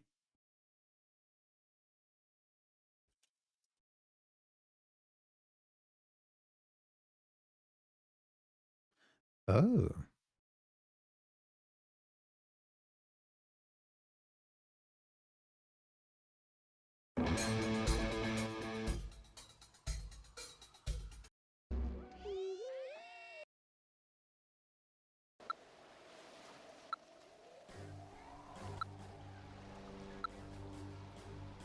I mean, this looks similar. I don't know if this is the same thing.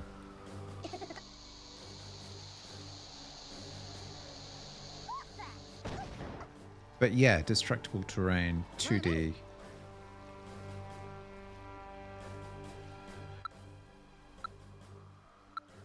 And being able to follow arbitrary pixels. Huh.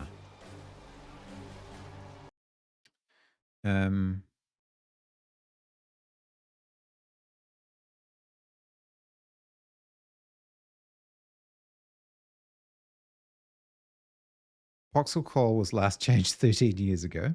So that's good to know. And it's in C++.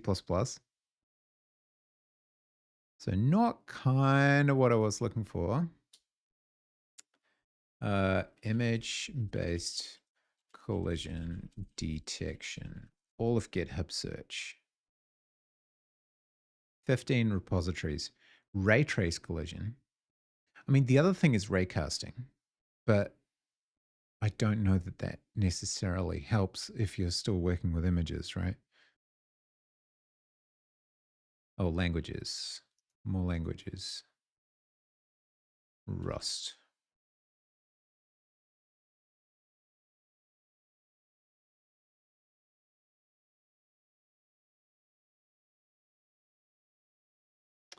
Bevy Hanabi, which we know about.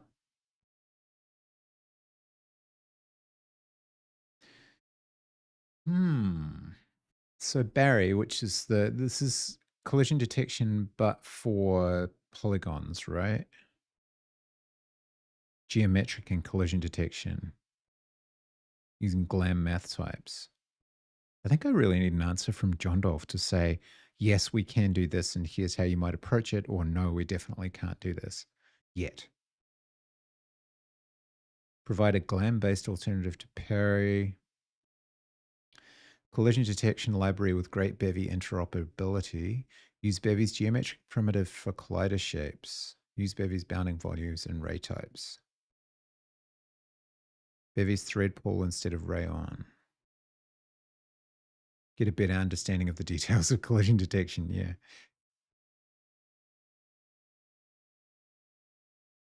Okay. I mean, John Dolph is amazing. I think they're doing an incredible job. I just don't know if what I'm trying to do is achievable within Avian or if I should try and kind of break outside of Avian and do something custom. So I don't want to sink a bunch of time into it when I don't need to.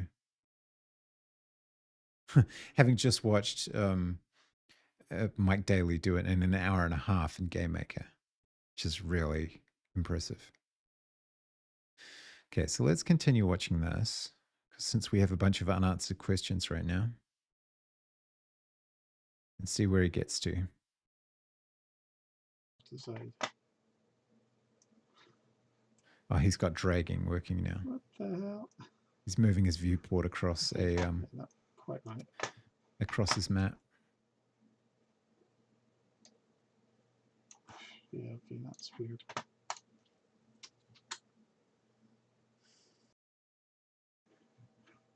Okay, so that's better bits.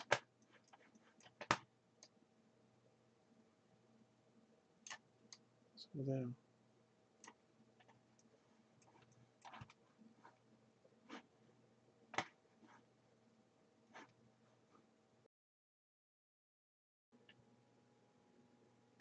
Mostly just looking at scroll. See. Oh, there you go.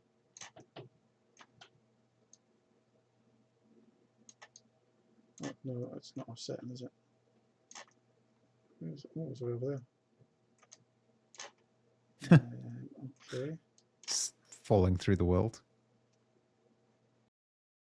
I think that's because the camera position is not worked out right. Because it looks like it's fine here. Mostly just camera position must be a and state where the dragging. lens went negative for some reason. Smooth it up to here. Do a big cliff thing. And they should start to fall. But they're not. They're ignoring me completely. Let's go to 4. The camera over to where this trapdoor is. And just copy, so I've got a... He's just creating levels from screenshots, which is awesome. Then he just dies. Death animation. Exploding into tiny little pixels.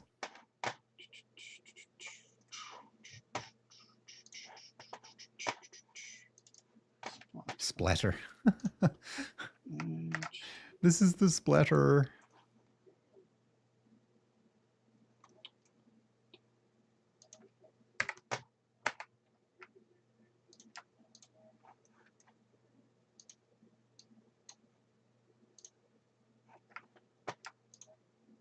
Okay, and these will be 16 by 10s. Don't quite understand how you can. Yeah, I think I see. Turn that He's just changing the size of an them. animation. Blah, blah. Cool. Okay. So we just. It's really interesting watching someone who's been doing it for years, kind of just how they approach everything. Lovely. It's just all so seamless. Code. There's not hours of research.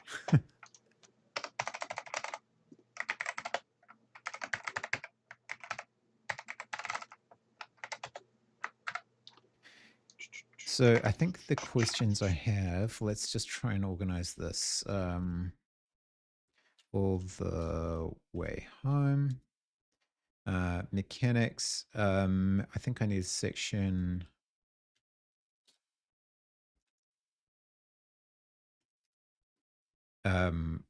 Implementation. Defaults. And what I need to know is physics. Can we make use of avian even if we need a bit mask collider? Might be able to achieve this with a custom collider.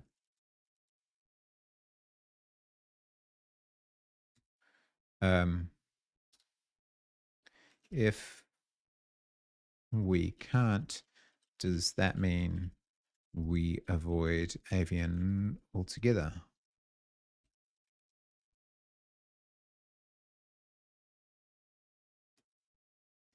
It might make some things simpler while adding complexity elsewhere.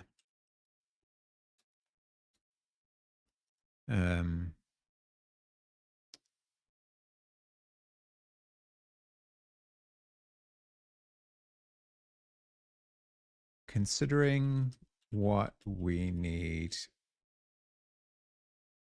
our yups to be able to do.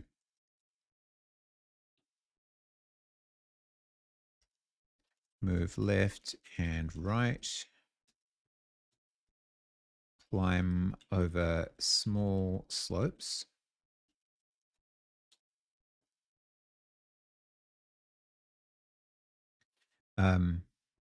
Be turned back by steeper slopes, i.e. vertical pixels.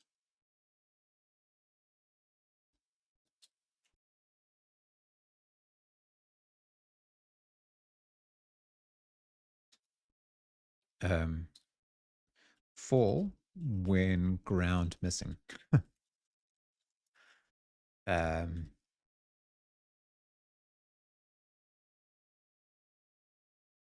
Is that it? Impact and die when fall greater than x and y distance.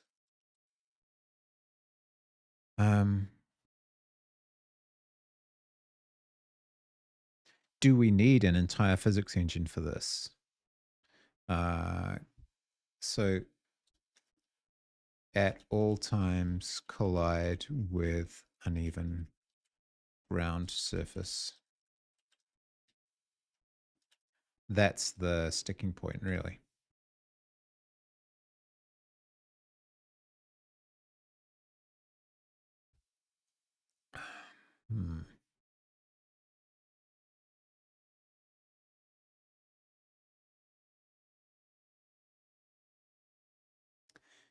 Yeah.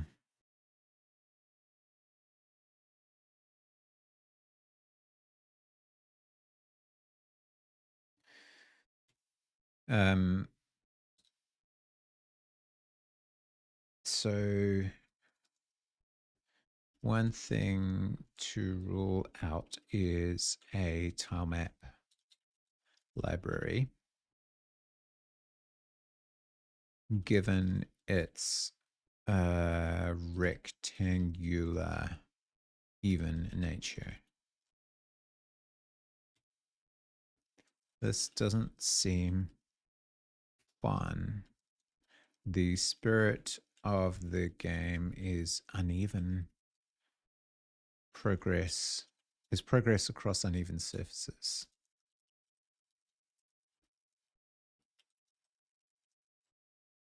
And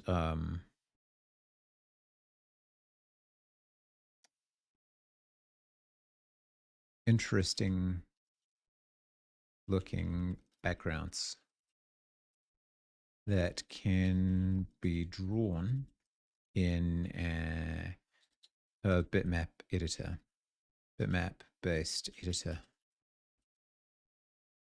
e.g. GIMP.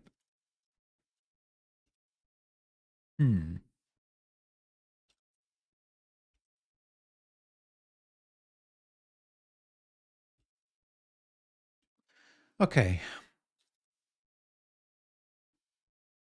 Come on.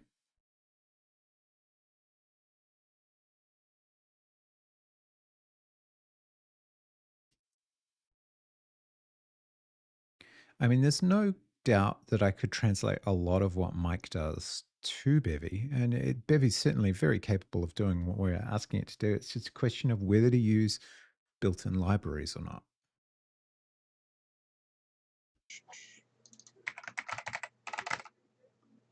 Splatter. Don't need to do anything particular for that. Hey, Clonk's on. Lemming. Clonk's awesome. Draw him. And Exo, and Yuki, and Lane. Nice.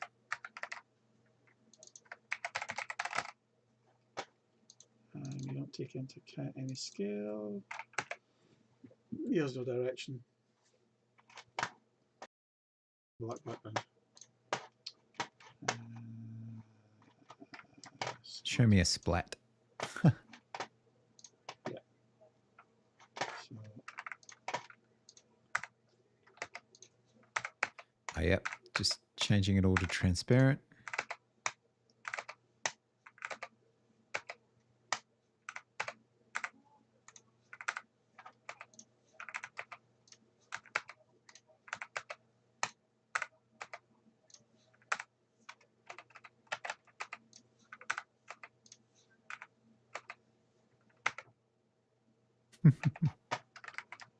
go.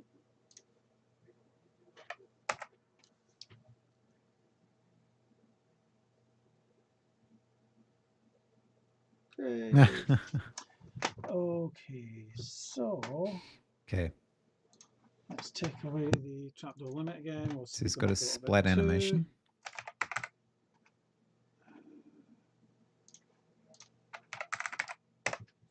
Get some out. Bleh, bleh, bleh, bleh, bleh. Need the panel up. That's what I need. I should put in the drawing as well. We'll draw hills. Right mouse button erase. That's a good idea. I'm full of good ideas today. What was that? So he's essentially allowing the bitmap to be edited during the level, which is kind of cool. Left button pressed. Add event. Mouse. Left down. Right.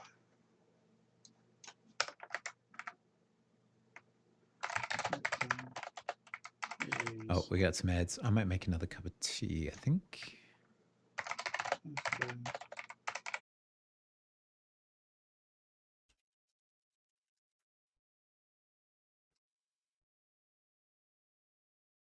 And it's raining. Oh, it's just finished raining.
All right.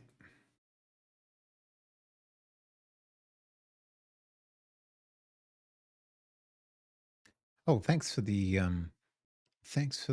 description, Nati Local. I appreciate that. I will read all that. I think I think the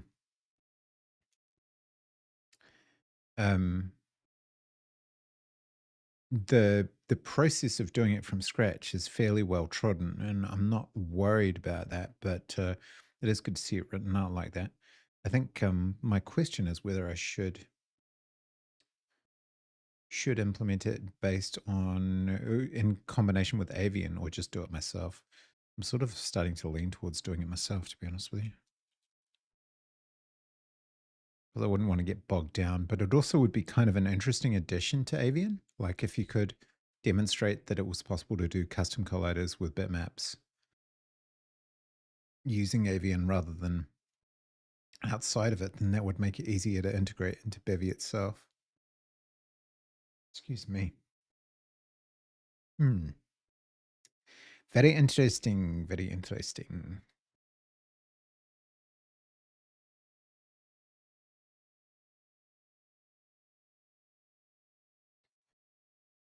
So let's continue watching this for a little bit. He's implementing tools to basically modify his bit mask on the fly.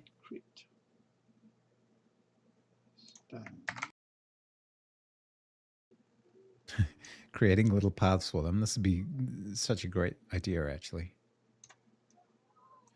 It's interesting they didn't collide with...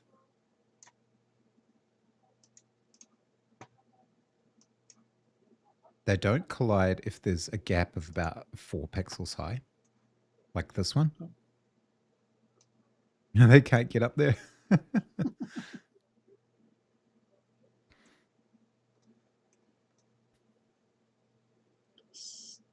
But by creating 2 simple tools, he's immediately made it much easier to test his game, which I love. I think it's awesome. Find some of the Lemmings music as an MP3.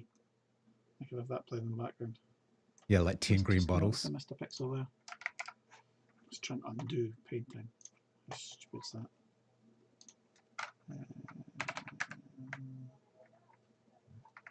Okay. I don't need that, but we'll leave it there.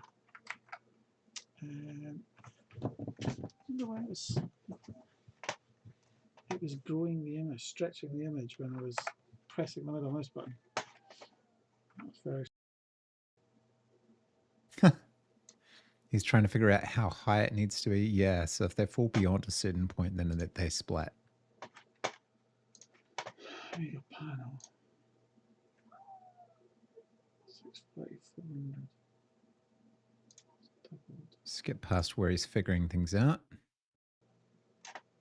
He's importing his UI buttons.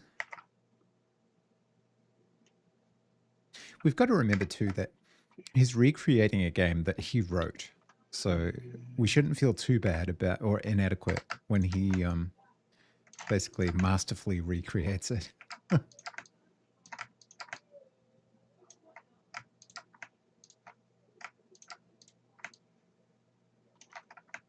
Since he's already done the hard yards to actually create it in the first place. Well, in the minimap. Ooh, okay. Oh man, that's interesting. I know that the minimap did change. Hey Metadono, you got the how you doing? Stuff in it. And... Thanks for the raid, I appreciate it.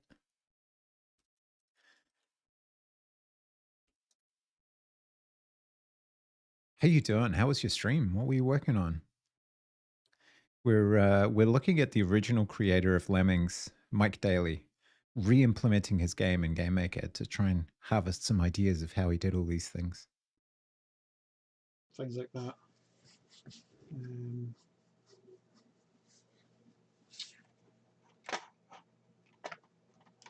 Okay, this will do just now. I just want something to print so I can get the kind of feel for it. Level drop B. Playing some games? Nice. Let's just disable that drawing for the moment. And just right.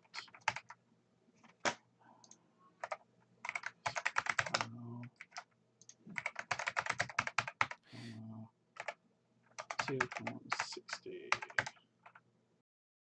So it's He's just editing out the background area color, for the mini map.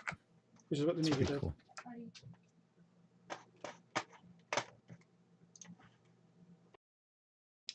So yeah, instant minimap. Oh yeah, look at that. It's copying it. And Oh all my using god. the GPU. I'm not actually having to process it in software at all, which is great. You could do that with a like I shader. said, unlike Lemmings, I could put a parallax background in this.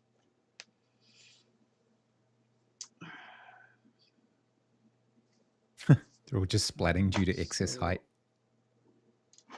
let's try and figure out where the line should drop from. Because that will tell me where I should be drawing. Where is it? Levels. Where the offset.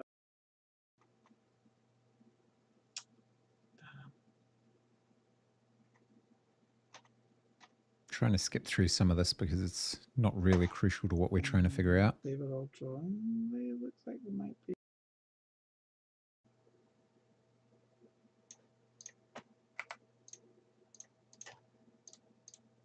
Okay. Too dark.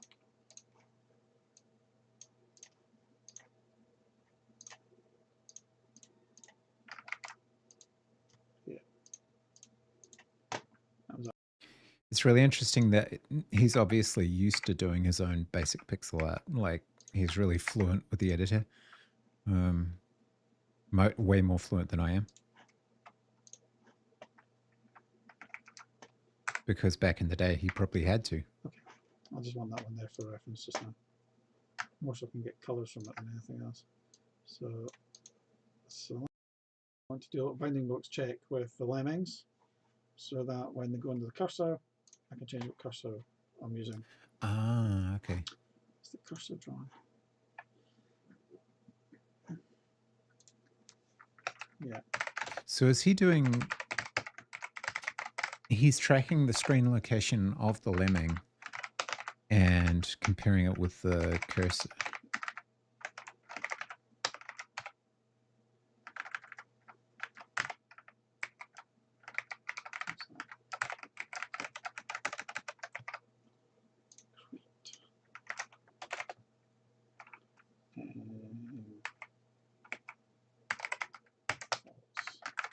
Because he needs the one with a little box selection on it. Oh, cursor is underneath the panel. That's not what I want. The cursor should be over the top of everything. Just precedence. Actually, Draw it last. End as well, isn't there? Really, the cursor should be there. Because if I do other things, Love he's adding documentation every time. That's pretty cool. in the GUI stuff in different objects, it's still going to be over the top. Yeah. Oh yeah, and it's changing every time he's got a selectable that's almost lemming. 3 hours worth. Okay. So we have the level. He's created all of this in 3 hours. Falling, dying.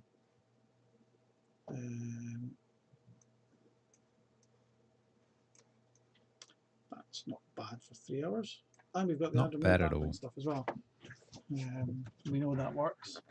Yeah, I'm trying not to get cool. intimidated because this is an extremely experienced game developer. The faller guy should be above. He's actually just pixels over the top. I'm just having a look at that a second. Yeah, he should be there. Splatter, not faller. I see. So he's got a collision mask for when they collide with the cursor. Now, metal collision is going to be tricky. On the Amiga one, it was basically binding. You had rectangles that you stretched over things, and that defined an area as solid. That's going to be tricky. Why is it tricky? Why isn't he just using a split on mask? the special levels? We didn't have any metal because it was like this. It was just a big image, and you just have to build your way through it.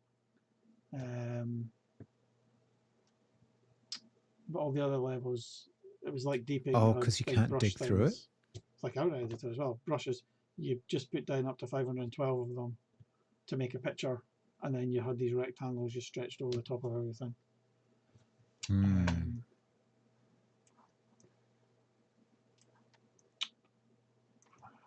I really want to find all the objects so I can get the graphics from them. I do have a whole load of graphics from Lemming, so I might go raking later on tonight to see if I can find them. I get the trapdoor opening and the like the exit, maybe fire burns and stuff, and then I get the water as well. That'd be really cool. I do love this drag scroll, so it's much better. Yeah, because the original you used to have to click a key, I think. Although I'm not convinced it's at the right speed, because that cursor should be attached to it, because you're kind of grabbing it with the hand. It kind of feels alright, but it doesn't look right. Okay. You also have the timers and stuff we have to do. I obviously don't have the fonts for them either. I'll need to try and find all that stuff in various archives. He's got access to all of the prayer textures for everything. First thing we'll do is we'll assign a floater. Once you've got it, and if you click while you're on it, select him, make off. I could probably do it just now, so it's not going to take terribly long. Let's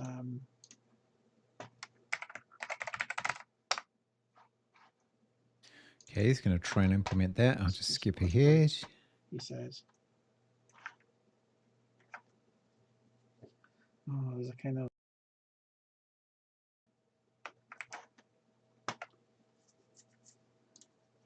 suck it and see.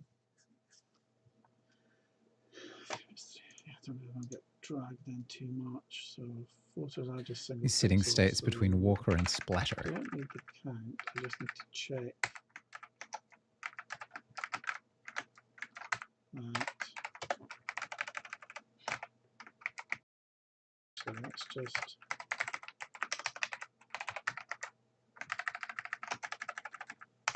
let's not hit the ground and set the floater. So set state.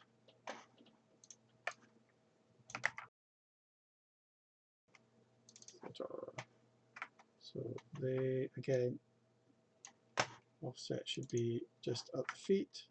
That's where all lemmings offsets are.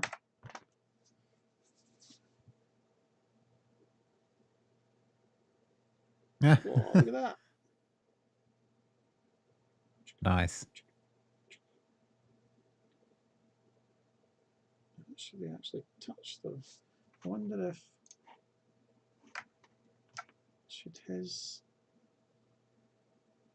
does the kind of change size? I would have thought so. I would have thought they should have still been. A lot of this for me is about process too, just watching them do it. Look at that. And understanding a little bit about how they approach things and how they think about things. That's really powerful. Just very cool again. So the next one to do after this is climber. Climber is they come to something that's too tall. Instead of turning around, they just start to kind of walk up the wall until they hit something else. At which point they kind of go over the lip and carry on. That way you can kind of get over most of these shapes, as we said. They will hit the head on these. At that point, you turn them round, you turn them into followers, and then they start walking the other way.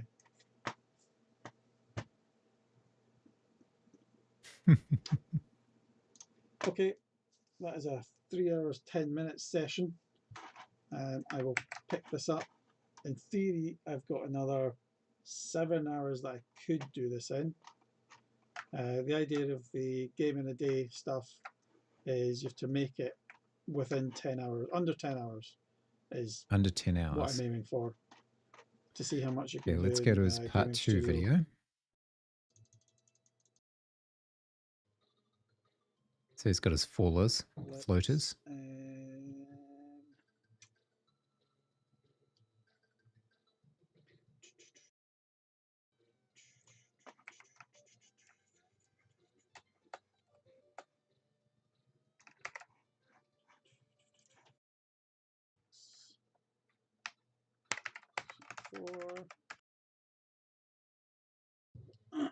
Skip through some of the stuff since I actually do want to do some game dev today. I don't want to use the lines. I actually want to have a. At some point, we'll get around to doing these things as well.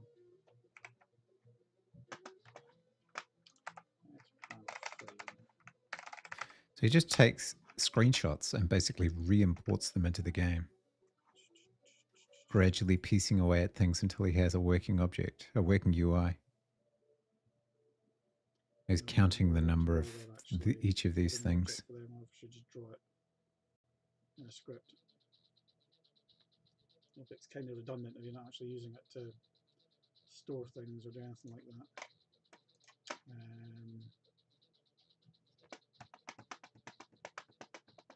That is a known quantity for me. I've done that kind of thing before, so I'm not too worried about counting things, showing inventory counts and so on. But the terrain, definitely. 176.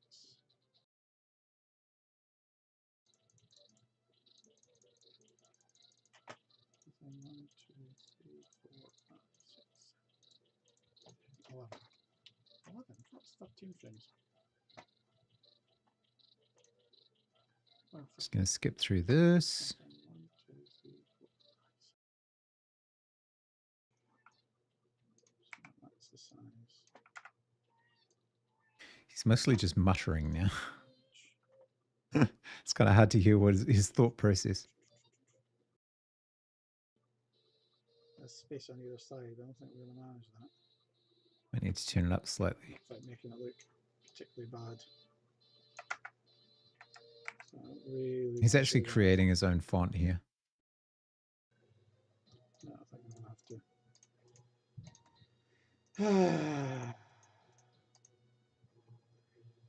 That isn't the best thing to be sitting and I would basically look through and draw the scores.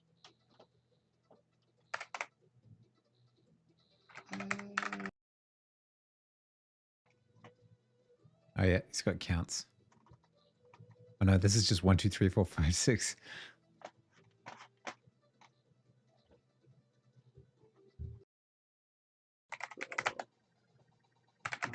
Numbers.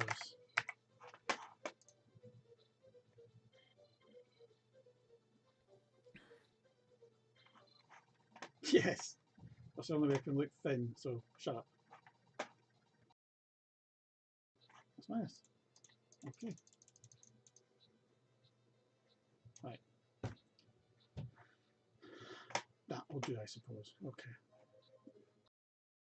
See if we can pick and then assign. He's got music in the background. Yeah. We skip forward. Unknown variable. Crash. Unknown. Look at that. Oh, here we go. Floater counts. Oh, and he's turning them into floaters this time. Okay. Is the number actually going down? Let's just keep assigning and see what happens when it gets to 0.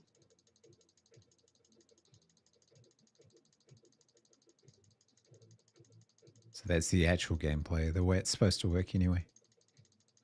Okay, so it's at 0 and nothing happens. Nice. Cool. Okay. So he's doing if global selected ID is not undefined. So he's pressing the mouse and it's over a lemming. If they're a climber, if they're a floater, yeah, okay. So it's which panel slot is selected, basically, which UI slot is being highlighted. You can do all that using Bevy resources, that's not a problem.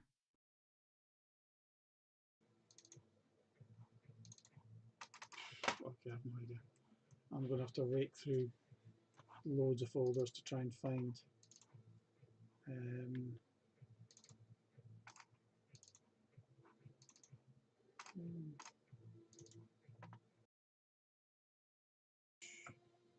His archives of many years of game development. Okay, let's skip ahead a little bit more. Be interested to see what he does with Digger. If he gets to that.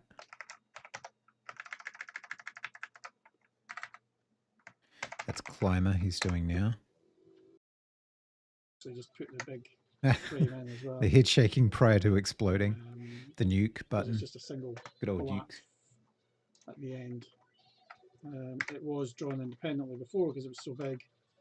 You don't want to store all of the sprites like that. But actually,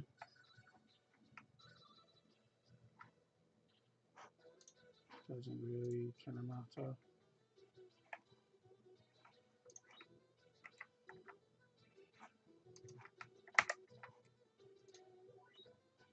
Kind of want to see this actually work.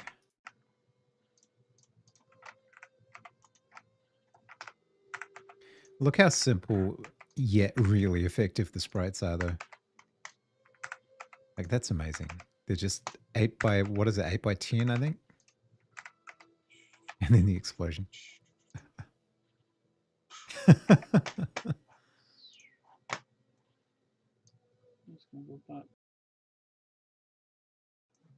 There's like a little Easter egg shaped mask.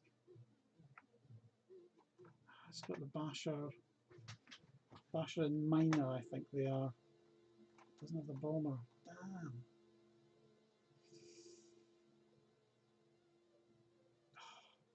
Bums. Okay.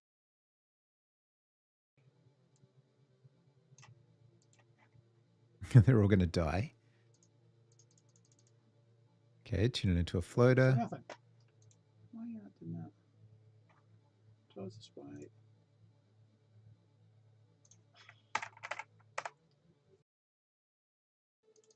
There we go. Oh, yeah. And now he's counting down, or he's going to count down. So we put that create just now.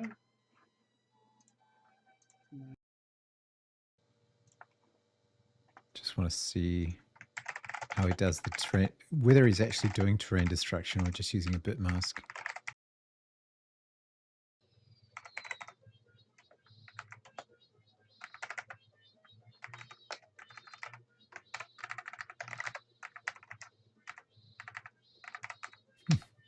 Many else ifs.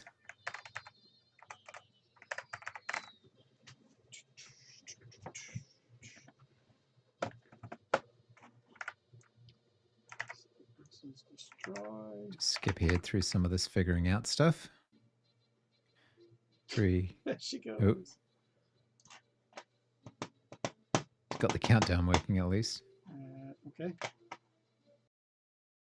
Halfway through the falling, but that doesn't matter. 2, 1. Boom. Oh yeah. Boom. And there's the egg-shaped bit mask. But to my mind, that's not actually... Is that actually destroyed terrain? Or like what happens if someone walks through it?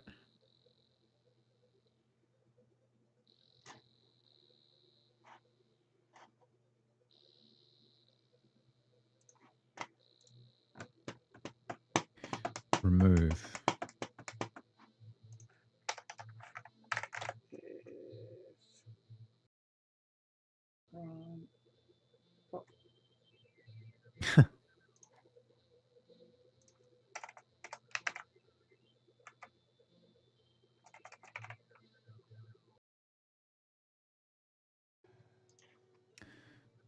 So he catches it with a floater. It goes, floats down to there, and then we destroy. 3, 2, 1. Yep. Boom. And then there's a hole. So if the other one walks through that, is it actually a hole? I've got one that's too big for them to climb out of. Oh, they can't climb it out. Climb out of it. Okay. So it must be. A bit more, Let's because they have a used to look. be able to walk out the curve. Yeah, it totally is. That's to be- So he's used a bit mask, but the bit mask has removed pixels. He's used it to remove pixels from the background layer. Oh, man. There's a lot to unpack in this game. See what that does. Wonder if anybody's replied to my question. Probably not, right? Because I ask awkward questions.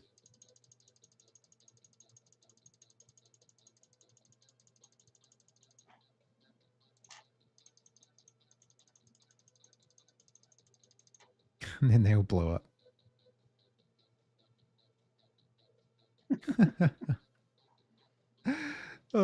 That's awesome. So they can climb out because there's only a 2 pixel height there, I think. Oh, and then people start falling out. So I will need to draw a big rectangle over there. And then when they fall off the level, they just get killed. Yeah.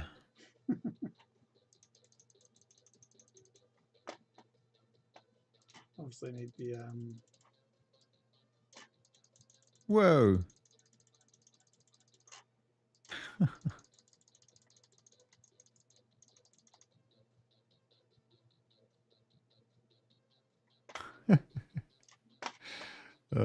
That's so cool. I can't wait to actually be playing with some of this shit. I can do it as a separate object, so it's just independent. When it finishes, it dies. How I'm going to get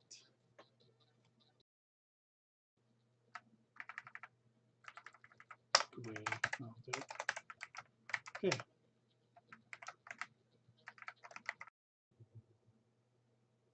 Not quite, but I had in mind.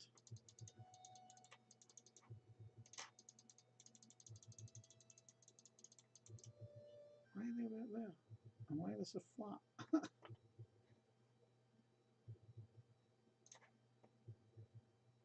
But this is obviously quite similar to what the original kind of game development cycle was for them when they were making this.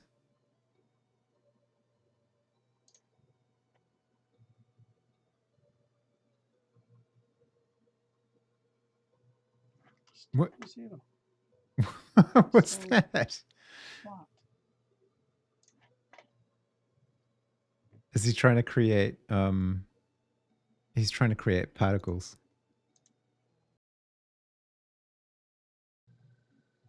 Oh yeah, particles. Look. That's so cool.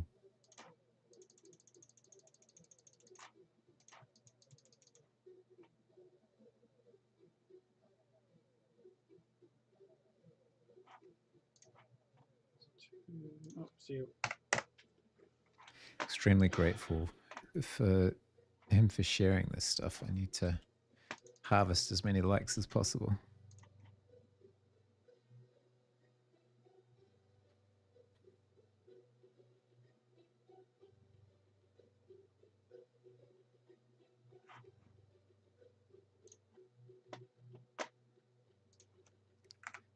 And where does he end up with this video? Doesn't look like there's a follow-up.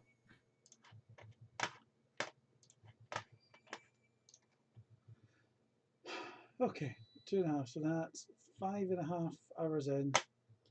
I'll call it now. There we go. We managed to get working tonight. So we've got the panel. We've got our release rate. This is wrong. We'll have to kind of go and study to see what the original Lemmings kind of speed was. So I have no idea. We've got a follow assigning skills. They can climb. We've added our climber.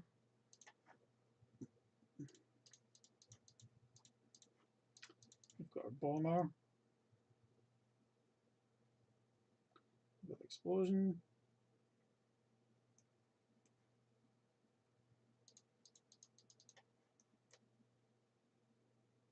Pretty impressive, really. I love how the changes in the terrain here are reflected in the minimap as well.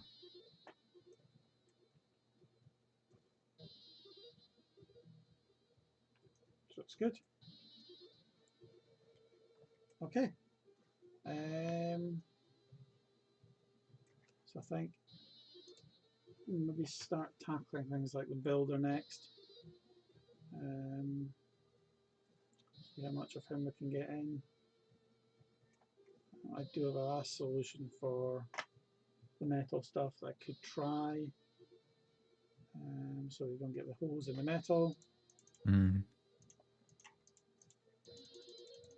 You also have to make sure when they do die, they don't go plummeting underneath the panel. The particles are cool. But it kind of goes to show how much you can achieve with just Same with the dots, basic actually. That should be pixel art without having a whole lot of plugin libraries. Mind you, GameMaker itself okay. provides a lot of libraries, so it's not like he's doing it raw. I could do that in the draw, I suppose.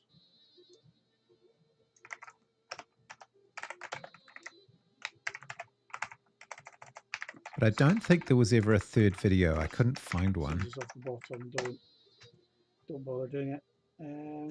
No part 3. Oh, the stream recording of part 3 failed. Oh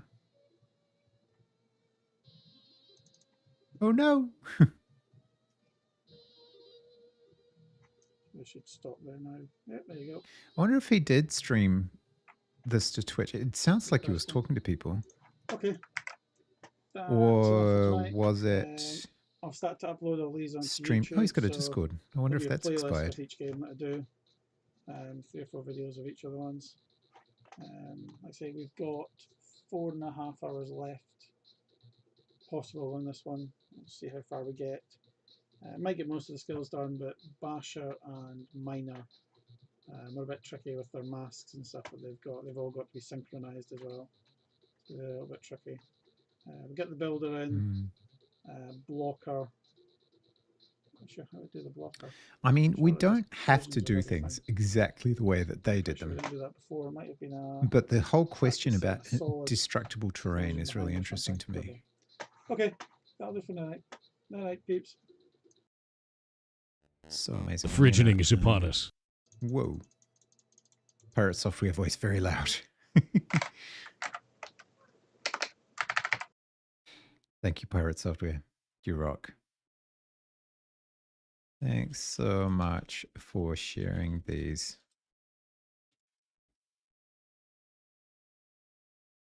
I learned a lot. Just nice to see how you approached the problems all those years ago. Destructible terrain and collision all those years ago.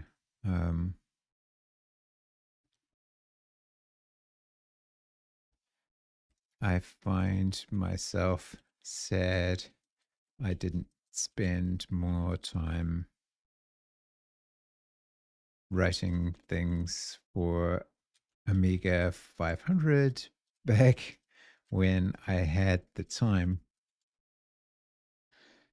Nowadays, attempting a lemmings-like in Bevy and Rust, which is proving an interesting challenge.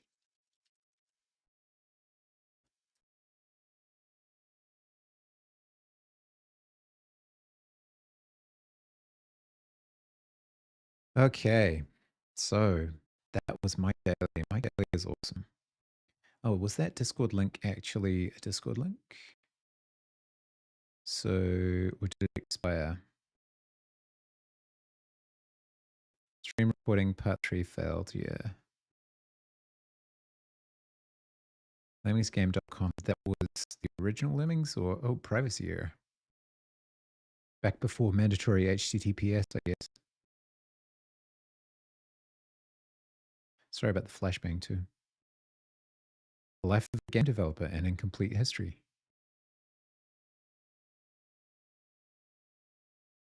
Oh, look at that. It's Mike Dailly. 35 years. DMA design.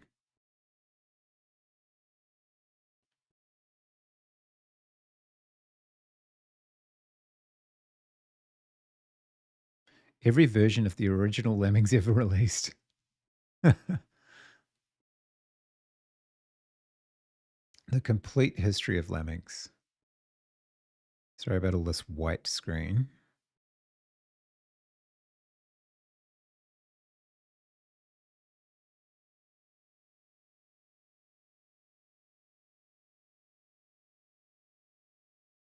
Grand Theft Auto, Prototype 2 and 1 and 2.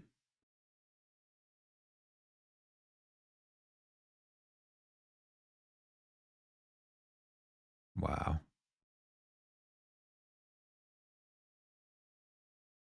Ogre Games Limited. Patreon. Huh. Walker Floater and Builder.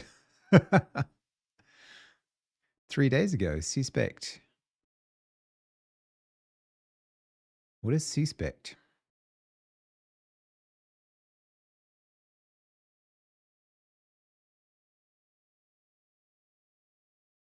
I guess it's this. Pretty cool. Oh, he's done us back in.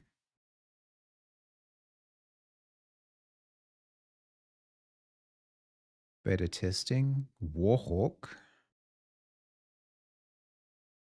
First major milestone for C-Spect. The dream of rapid porting. I don't know what that is.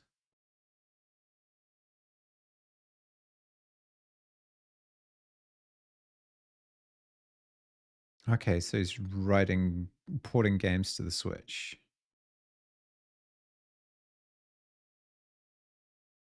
Still pretty active, I guess, but I don't see a stream.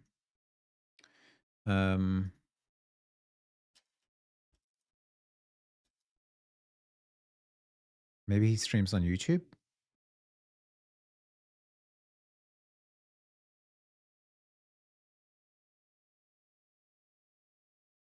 We've got X.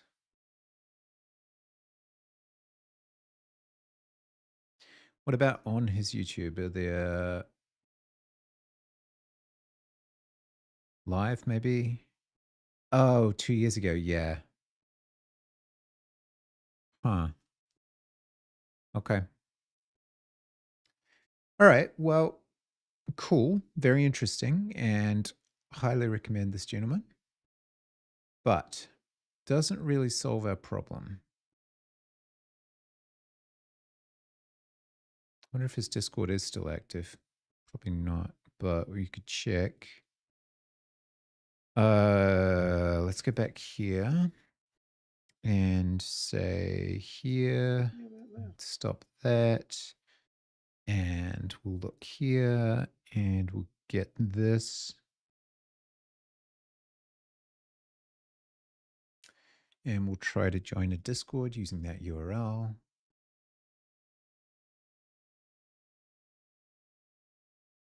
Possibly.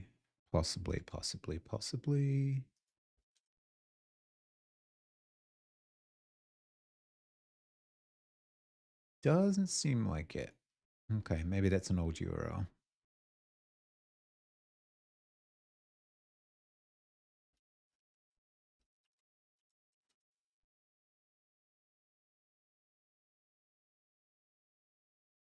Old X post.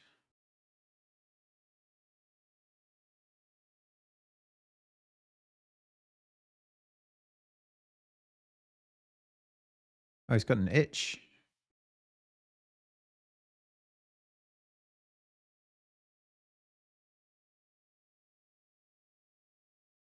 Oh, there we go.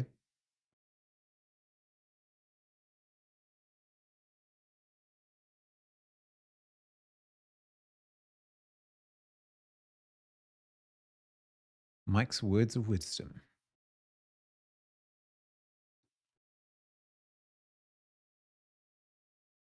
Code and game dev.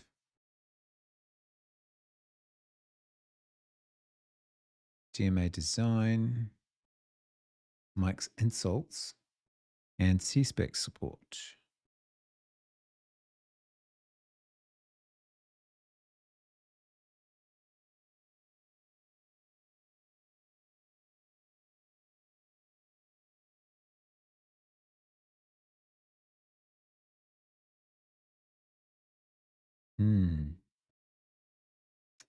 Okay.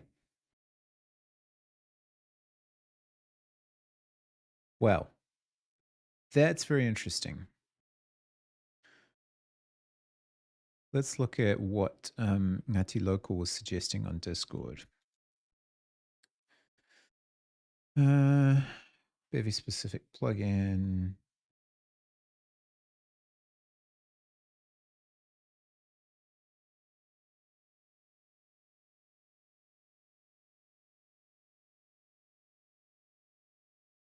Yep. So this is essentially what he was already doing. Check its bounding box against the bit mask. Asset handling, sure. This sounds not to be offensive, but this does sound like an AI generated it. Load Bismask.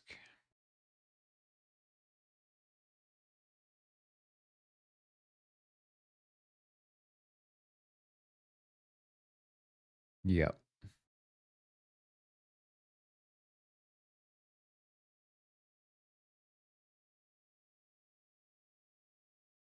One of the interesting problems would be detecting the height of the pixels around. So deciding whether or not the lemming could climb or not.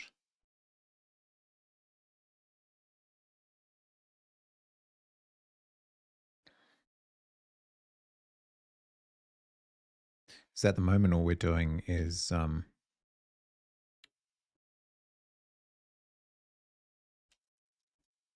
assuming we're running at the moment. All we're doing is detecting whether there's a collision and then changing direction based on that collision. Which works, and it works for thousands of lemmings. But, well, I don't know what the hell is going on here. Oh, it's because they're on top of the obstacle, so they're effectively colliding with it. Thus demonstrating one of the limitations of my system.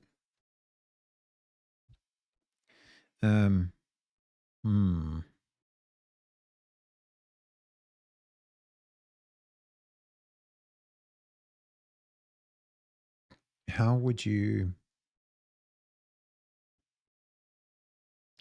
if you had a collision, could you tell perhaps whether the collision was on which side of the bounding box? Like if it was on, if it collided with the base, then you'd say you were colliding with the ground. But if you were colliding with a portion of it partway up, then you could say that you were colliding with an obstacle and you needed to turn around and go the other way.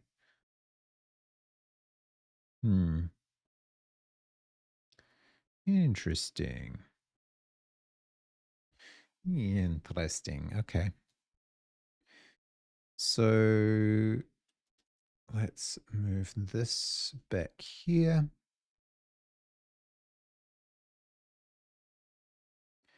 And we'll keep that open. We will close this. And what's our timing doing? We're at 11:45. Okay, been going for almost 3 hours. It's time for another team check. Dead Danger streaming. Then we got Jern, we got EXO, we got Practicals on today. We got Hypnotic as always. Big Boy streaming. Everybody's streaming. That's weird. PG Komai has got 44, but this is supposed to be sorted. Yes, it's not. Usually it's sorted from high to low. I wonder if they just suddenly acquired a raid just prior to this call being made or something like that. Okay, let's think about this. Is there anything, any library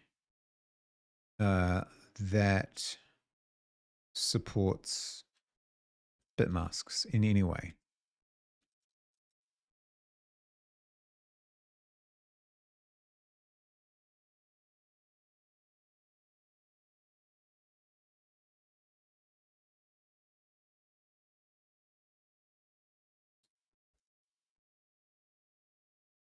What?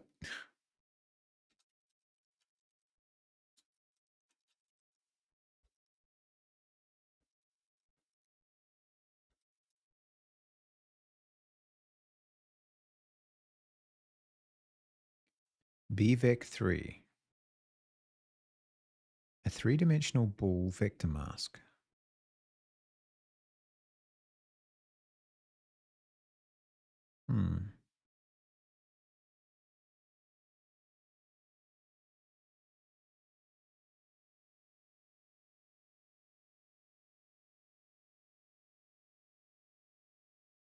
No, I don't think that's what I mean. Let's try Bevy bitmap collision.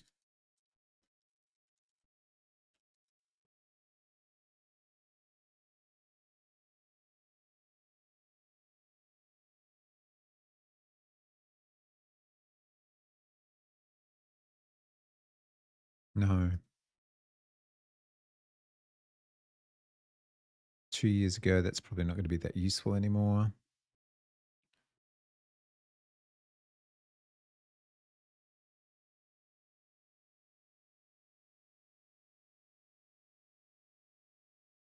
The other thing is you'd probably have to do translations between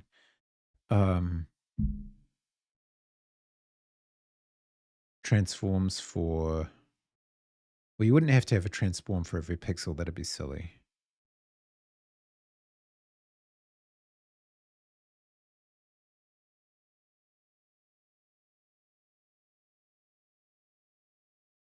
Retrograde physics.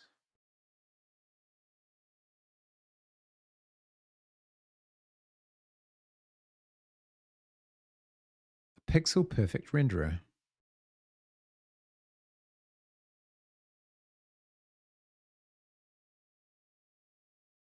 Sprites and their coordinates are based on pixel positions and retro resolution seen. Huh. Is it still being worked on? Not really. Yeah. Move to its spiritual successor, the Bones framework, which has similar goals but is not a Bevy plugin. I see.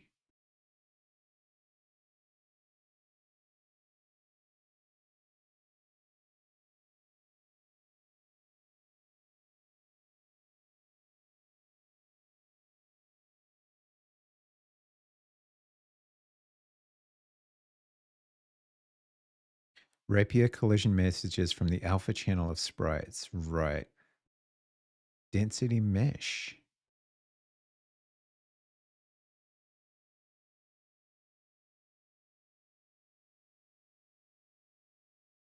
We're further and further down the rabbit hole. This is 5 years ago.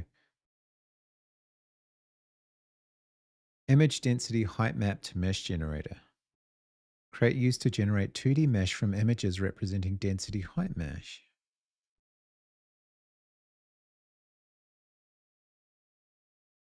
Steepness values and builds a mesh. Oh, that's cool. It makes a mesh based on... that's really interesting. Wonder why they don't do it anymore.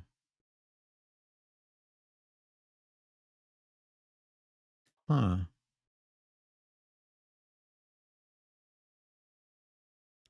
I'm curious whether anyone has done any searches based on Noita, because that's kind of what we're trying to do here.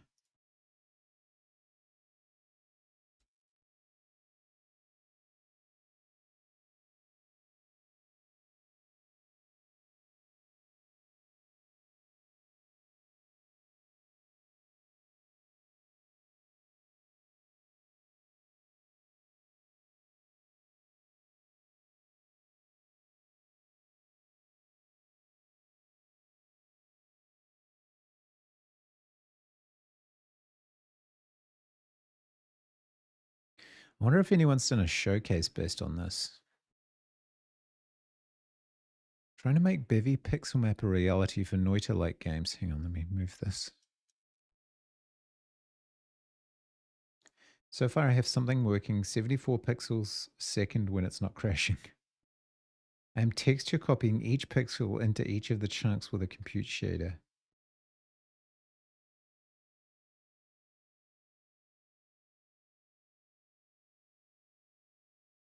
Three days ago. An infinite pixel grid that you can edit really fast.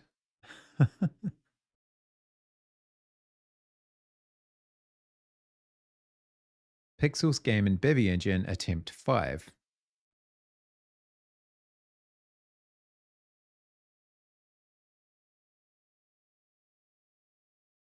So it's updated to the release candidate. That's good.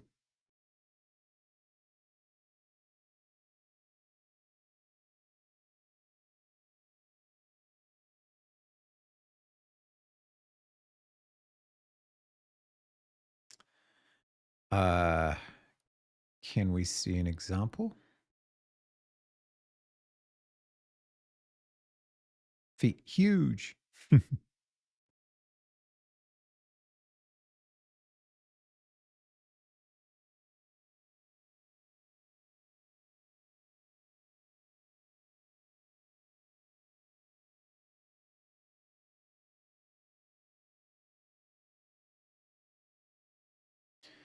.2D camera, blah, blah, blah. Pixel map new. UVEC 1000 by 1000. A shader with a sand sim.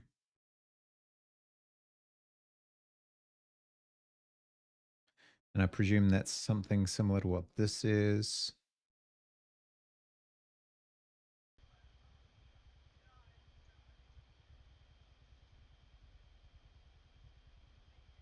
I honestly don't know what I'm looking at.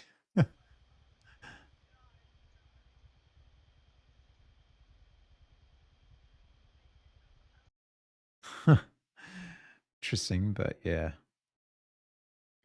A Noita style infinite pixel grid.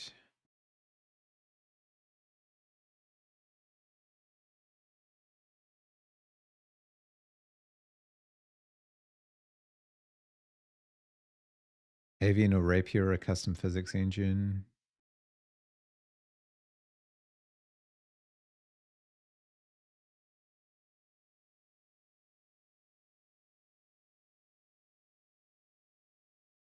Falling sand engine.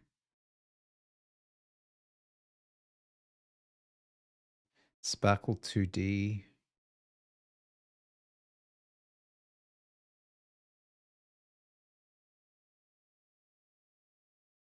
Experimental 2D falling sand engine.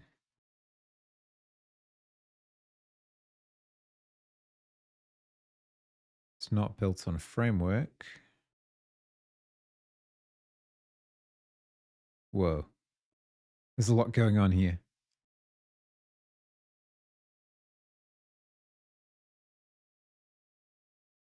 There is a lot going on here. Oh, that's so cool. But it's way more than I need. Although they are implementing collision with an uneven surface. Very basic entity system.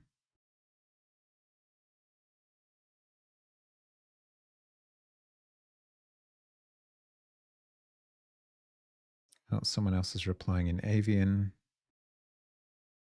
Bevy CS tile map. Oh, okay. That's a different question.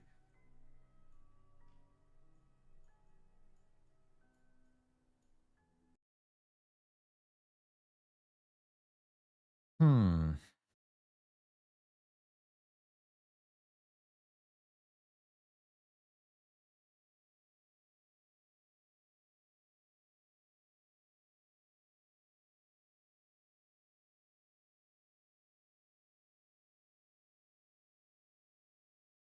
I'm in the wrong spot. Where was my question? It's gone already.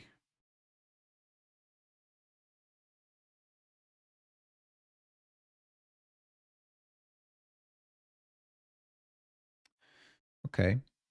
Let's start working on the assumption that we could make a custom collider for avian. Let's look at what those actually do.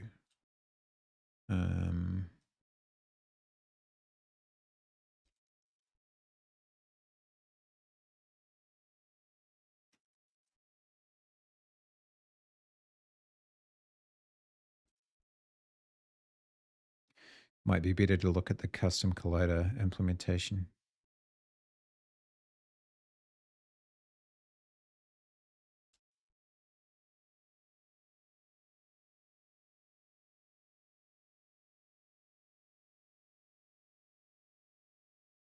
Oh, we're in an ad break. I didn't even notice. Wow, concentration is a thing.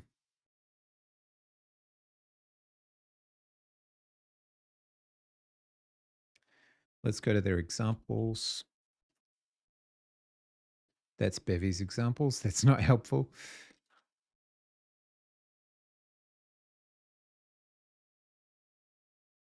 No, no, no.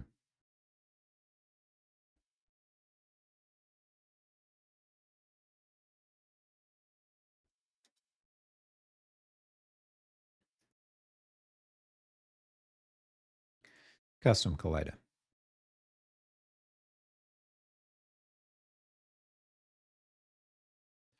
Collider backend. Initializing and updating required components and managing collider hierarchies. So we're implementing a thing called a circle collider. We're creating it and we're implementing any collider for circle collider. It would be way better to do this in an editor. So let's try that.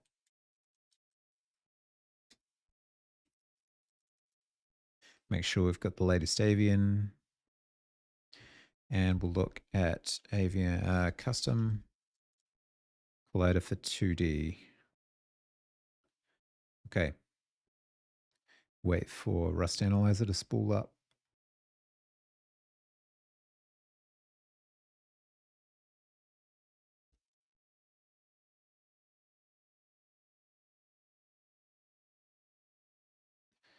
Okay. So let's look at any collider. Generalizes over colliders. Implementing this trait allows colliders to be used with a physics engine. Computes the axis-aligned bounding box of the collider with a given position and rotation.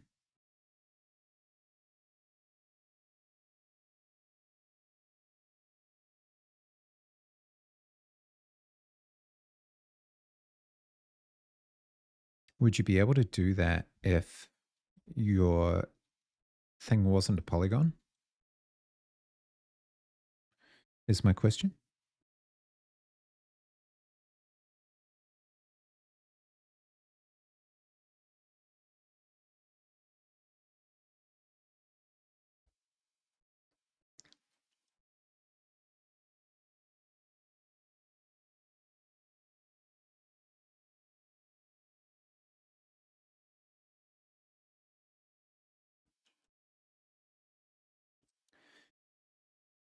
So it implements AABB.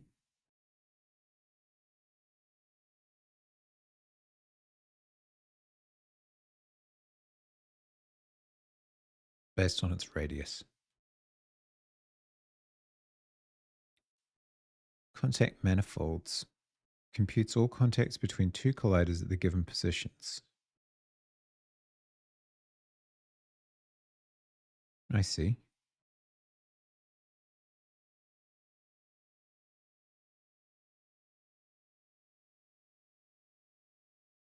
I wonder if you would be able to implement a collider with like an arbitrary surface, I guess.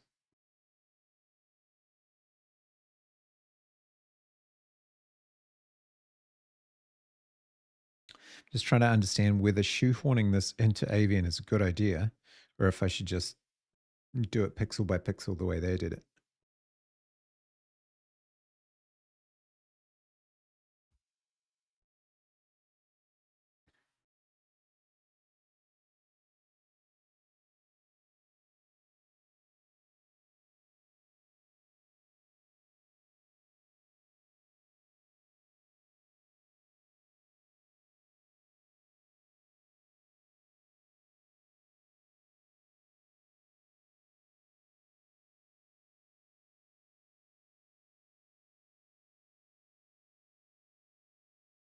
It returns contact manifolds based on whether or not a collision occurred.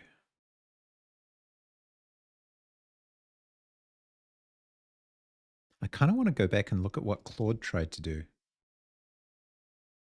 to see whether it was anywhere near close to what this is.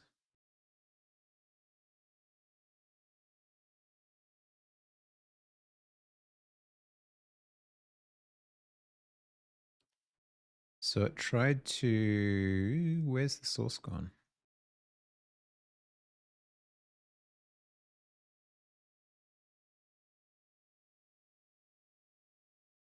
Has it used any collider?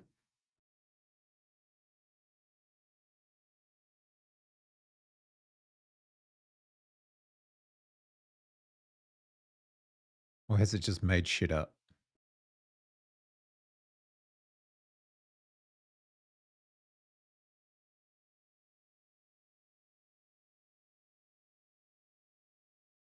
Looks a little bit like it just made shit up.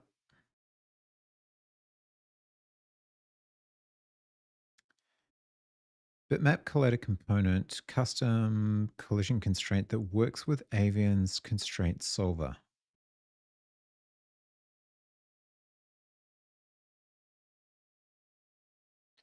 Explain Avian's constraint solver.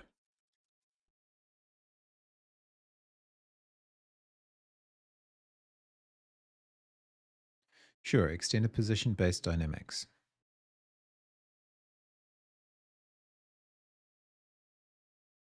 Manipulates positions through constraints and then derives velocities from those position changes. Constraints as equations. Each constraint represents a physical rule like non-penetration or distance.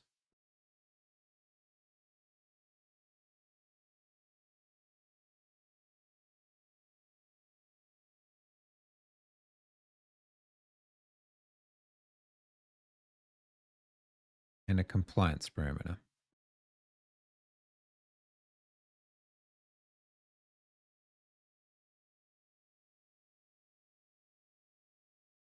This is way above my head for the most part. The difficulty with that is that I can't tell when the LLM is just full of shit.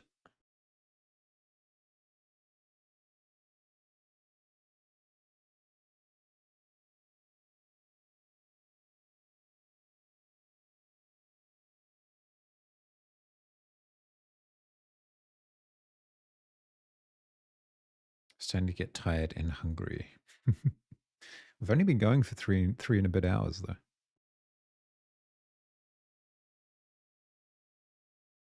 Screw it. I need to think about this stuff some more. We are going to pick someone to read out to, and then actually let's read Irish John. We haven't said hi to them for a little while. Then I'm going to think about this some more and do some figuring out. Try and pick a good way, because at the moment all I'm doing is research. Read Irish John games. Actually, hang on. Is Clonk still streaming? I want to say hi to Clonk. Oh, wait. Is Mikey still streaming? Mikey's still streaming. Let's just go to Mikey.